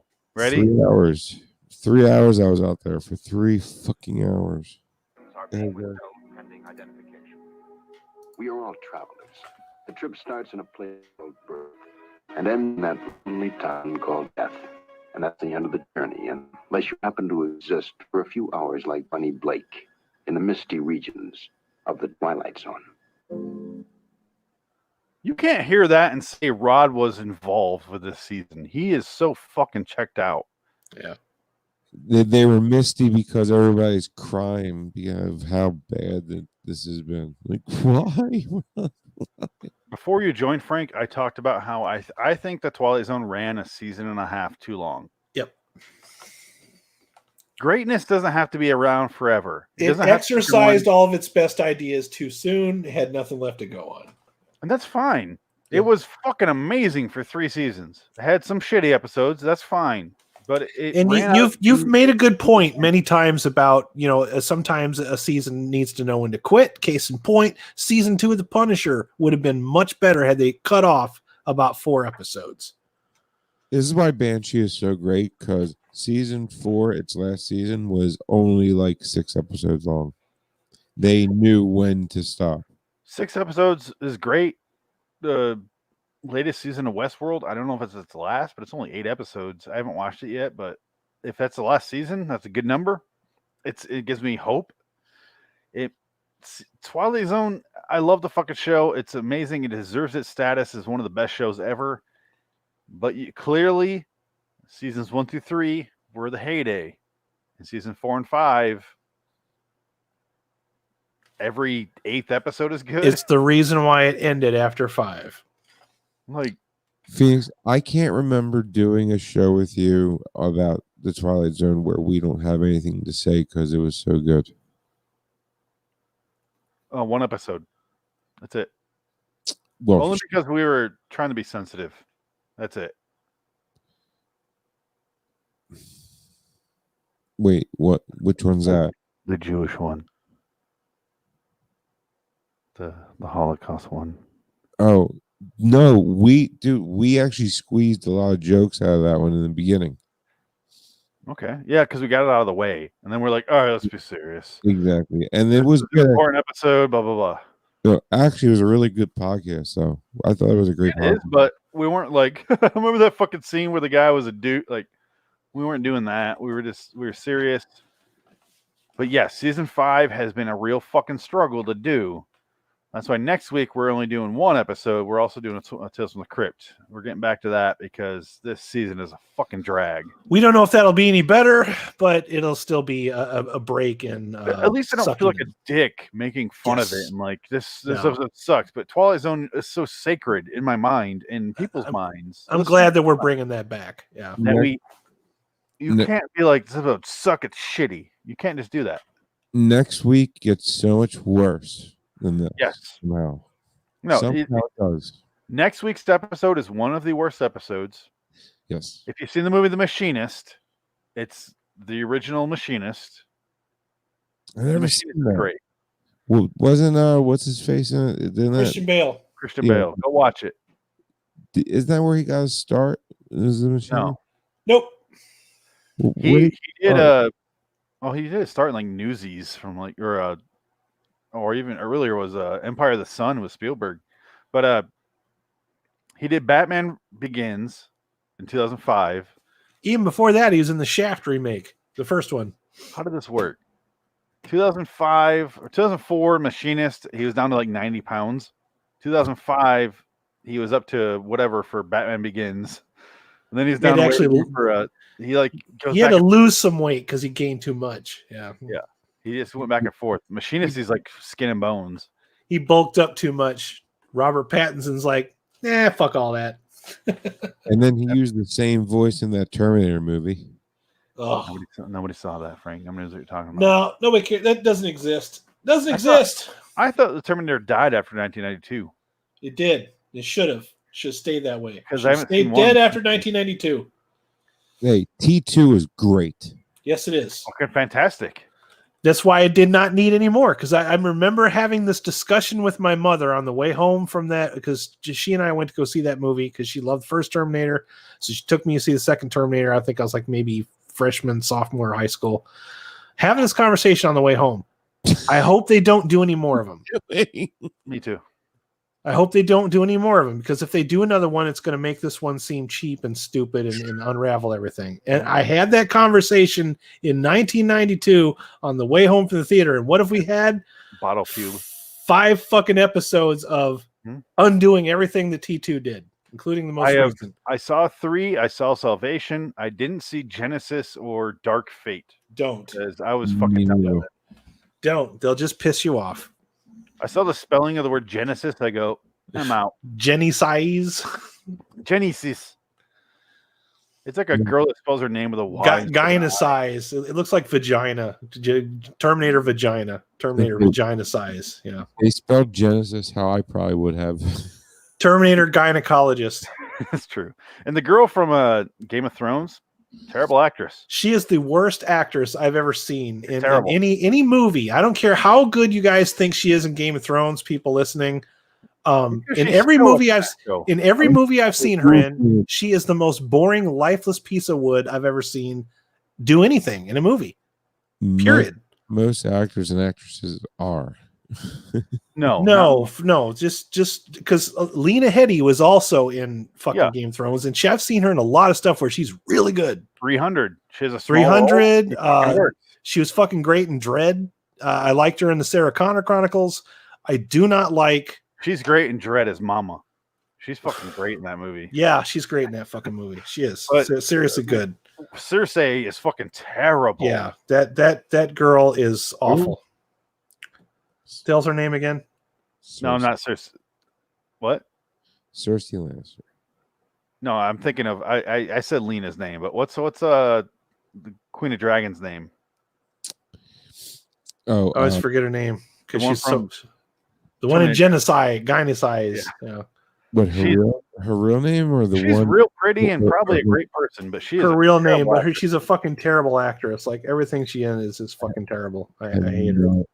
I can never remember. She's so boring in movies, dude. Just so boring.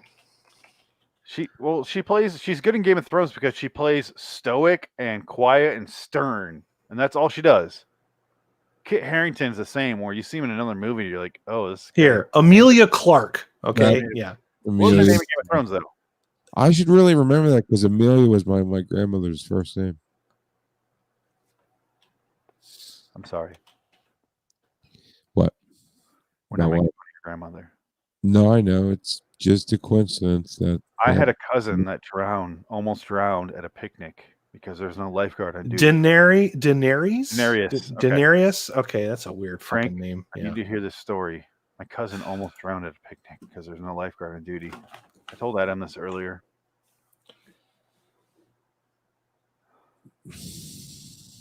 I can hear his brain breaking. Like I can hear the fibers just cracking away. Not my brain, it's my heart. Sorry.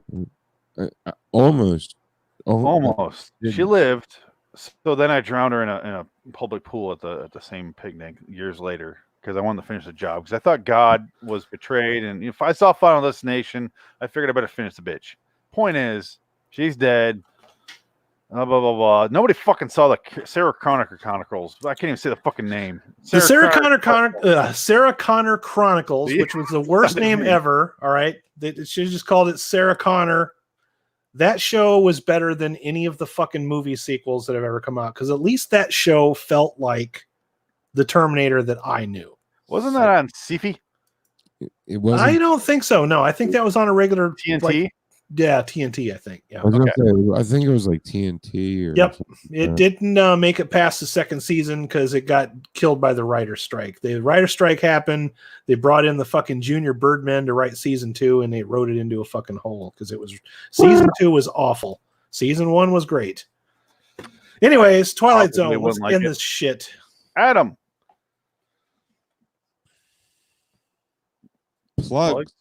Oh, plugs. Okay, so you can find me at www.raidersoflostflicks.com or Raiders_OTLF on Twitter. Frank's face is great there. Frank. You can find me asleep in my fucking driveway, probably. Look at your local Holiday Inn for Frank. Or that, depending on what's going on in my life. Make sure you hide the ring-a-dings. You can do a real plug. Or, speaking of plugged, Holiday Inn. Holiday Inn. Another couch ruined because we're having a kid. Your Holiday Inn days are done, man. I had to go to. Well, we had to go to a different Holiday Inn because they saw. Saw the bed sheet after. No. Okay. The I told manager, Adam I'm not going to explain it to him, so I'm waiting for him to figure out what's going on. Let's not tell him though. Anyway, the manager of the last holiday, and he saw me walk in, and he said, "Nope, nope, nope, nope, not you're banned from this one, sir." So we had to go down the street to the next one. I'm sure that's where we can find him. I'm sure there's two that won't let me in. What? Oh yeah, Red Dragons Radio. Yep, reddragonsradio.com and LLNKZ on Twitter. Yep. My dogs are still outside from the last episode. LIWstudios.com, Loitering in Wonderland Studios, patreon.com/Loitering Wonderland Studios. Yeah, if you want to get a hold of us, send us whatever. Loitering in Wonderland Studios @gmail.com. Send us whatever you got. I'd love to hear some people's feedback on these episodes. I'll play them on the show. Please be like Tom Elliott's fans and respond. God damn it. What is wrong with our audience? Tom Elliott's audience, they even, they record themselves talking for 5 about, to 6 minutes. For way too long, yes. We get people to listen to our show and we'll give us a like every once in a while. And I see the download numbers every week. There's thousands of you. Where the fuck are you people? Who the fuck are you? I've yet to be able to locate you people. YouTube's the same way. I'll get like 100 views and then 5 likes. Shit happens. That's different. This is weeks upon weeks upon week. 169 episodes, Adam. Where the fuck are these people? I'd love to hear something. Something. Good or bad. I'll read it on the air. I'll play it on the air. Love me. Why won't you love me? Please give back. I love how our watch number always goes up towards the end. Yeah. They're going to end. They're going to say something stupid. Quick, turn in. I agree with the Nazis. Anyway, so long, citizens. Oh, sorry. Oh, shit. Edit that out. Shit. God. Oh, that's the end of my fucking I'm just saying they had a good system going for a little bit. No! I'm going to mute you. In a war. Maybe some things I went too far with, but just a tad. They're jokes, YouTube. They're just jokes. God but just like maybe the night of the long night. We're just desperately trying to get more views. Maybe just don't.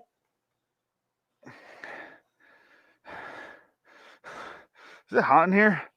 Don't do hot it. in here. Don't do it. I mean, you are in Phoenix. It probably is.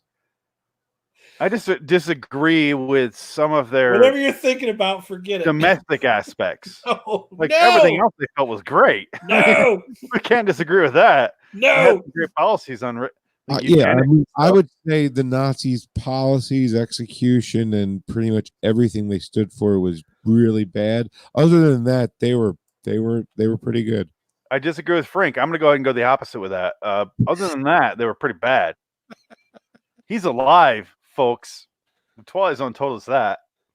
Oh fuck yeah! Well, he's alive, and I bow. I'll raise a hand right out forward from my chest to him. Hand extended. What do you mean? I don't get it. I believe. How's it look? Some races. How's it look when are the master race? And it's yeah, I mean, I just love looking at Adam's face. Z.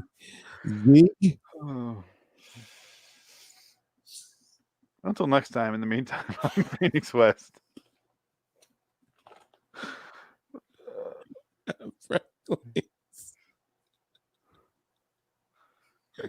Bye. Adam? No, I'm third Mike. Fuck you guys. He goes next. He did. I learned. All right. I don't go next. He whispered out his name. Well, no, he didn't. Well, I was laughing saying I'm Frank. You're a Nazi, say? Frank Links. There we go. If you're I'm Adam Wilcox, and this is no longer my channel. Got you both. Let me say this. The opinions described on LIW The Twilight Zone Review did not reflect Adam's channel or his Lost Flicks. There we go. How about that? We good?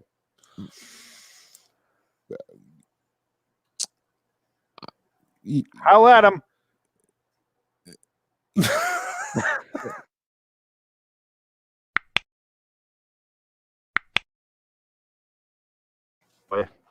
That was really cool. What was that? That was cool. Great graphic. I can do all kinds of those, but this is not my show, so I don't. If I put anything else up other than that, it's going to have to be Phoenix's or yours idea. And thus ends my YouTube channel. Dude, that was a really cool graphic. I liked it. It was just muting it. It happens naturally, doesn't it? Yeah. All right. Yep. So, I like it. you want to go to the rally or no? I mean, he has to really think about that. Hold on. He has a Mountain Dew. He's clearly a white supremacist. Adam, what do you think? I think we need to go back to watching other shows. Okay. We're still recording the podcast, by the way. Yeah, we are. We're still live. No, we're not. Yeah, we are. I didn't end it yet. No, you did. way off topic. I'm on the live. It's clearly ended. Way off topic. Are we done for real? I'm still recording on my end, but yeah, let's be done. We do not really support Hitler. I'll say that on our show, while Adam's show was left in a weird cliffhanger. Dude, I can't believe you said that. I was like, what? There's nobody in history that would listen to that and go, that guy supports Hitler. Nobody would think that. Oh, can't wait to see the comment section on this one. Oh. I thought it was great until the main host said he supports Hitler. I thought it was great until you guys were hesitant. God. Yeah, this camera is weird when you do the 3 thing. Yeah. I do it just to annoy you now.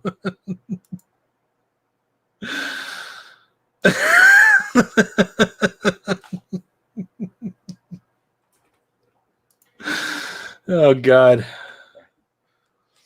Anyway, let's end the podcast here. Yes. I love you. So long, citizens. Any last words you want to say? Any horrible words? We did all that already. Now you get to ruin my show now. On to medication number 4. Back to another shitty show. Tales from the Crypt. Oh yeah. Let's So see. we'll be back next time for You Drive, an episode that tells us that we should make our own Twilight Zone episodes because they don't give a shit. You know what would make a really good Twilight Zone, dude? If we didn't do one, let the fans do it. We're making a Twilight Zone episode and then we die. By the way, I just want to say, Earl Hammy wrote the next episode as well. Well, fuck me running with scissors. Yep. Earl Hammy. Scissors? She's the patron saint of scissors? Earl Hammy wrote You Drive. All that. You know who's done? George Clayton Johnson after 90 years of slumbering. Well, he kind of... It's retribution for doing that episode. In 2 episodes, though, we get a good episode and old man makeup in Long Morrow. The Long Morrow. That one is actually a very good episode. It's a good episode. Yes, I Got some terrible old man makeup, though. I believe. Okay, let's end the podcast now. Gonna keep going. So long, everybody. So long, citizens. Peace. All right, we're done.